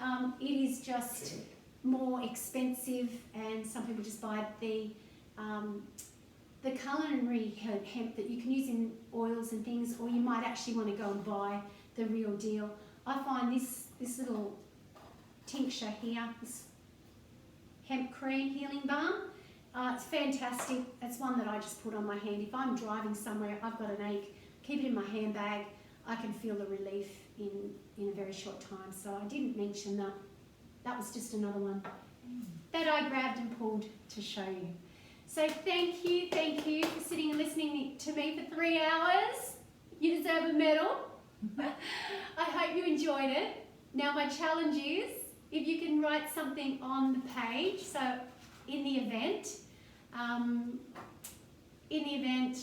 preferably, or on my Food as Medicine page, just to say, loved your workshop and what you learnt, just in a very short, brief paragraph. I can then take and use that for my next time in promoting my classes and say, you know, Darlene from Cowan said, wow, this changed this. So I know you won't get to use it straight away and testify, but say what you learned, and then in a few weeks pop up and tell me if you actually have some great success with a little known secret. I've just been running a series called Little Known Health Secrets, and I'm thinking I might do a few more workshops along those lines. So hope you'd like to come along for the ride and learn some more. I love you guys, and I'm grateful for you to spend tonight with me. Go have a really nice deep sleep. Get out some of those first aid and herbal tinctures you've got at home right now to promote the most beautiful night's sleep. All right, I love you. Thank you for coming and staying. I feel like I've had some company here. It's not all been out in the internet. But have yourself a great weekend. Talk to you soon, girls. Thank you. You need to take. I was going to say, you'll need to.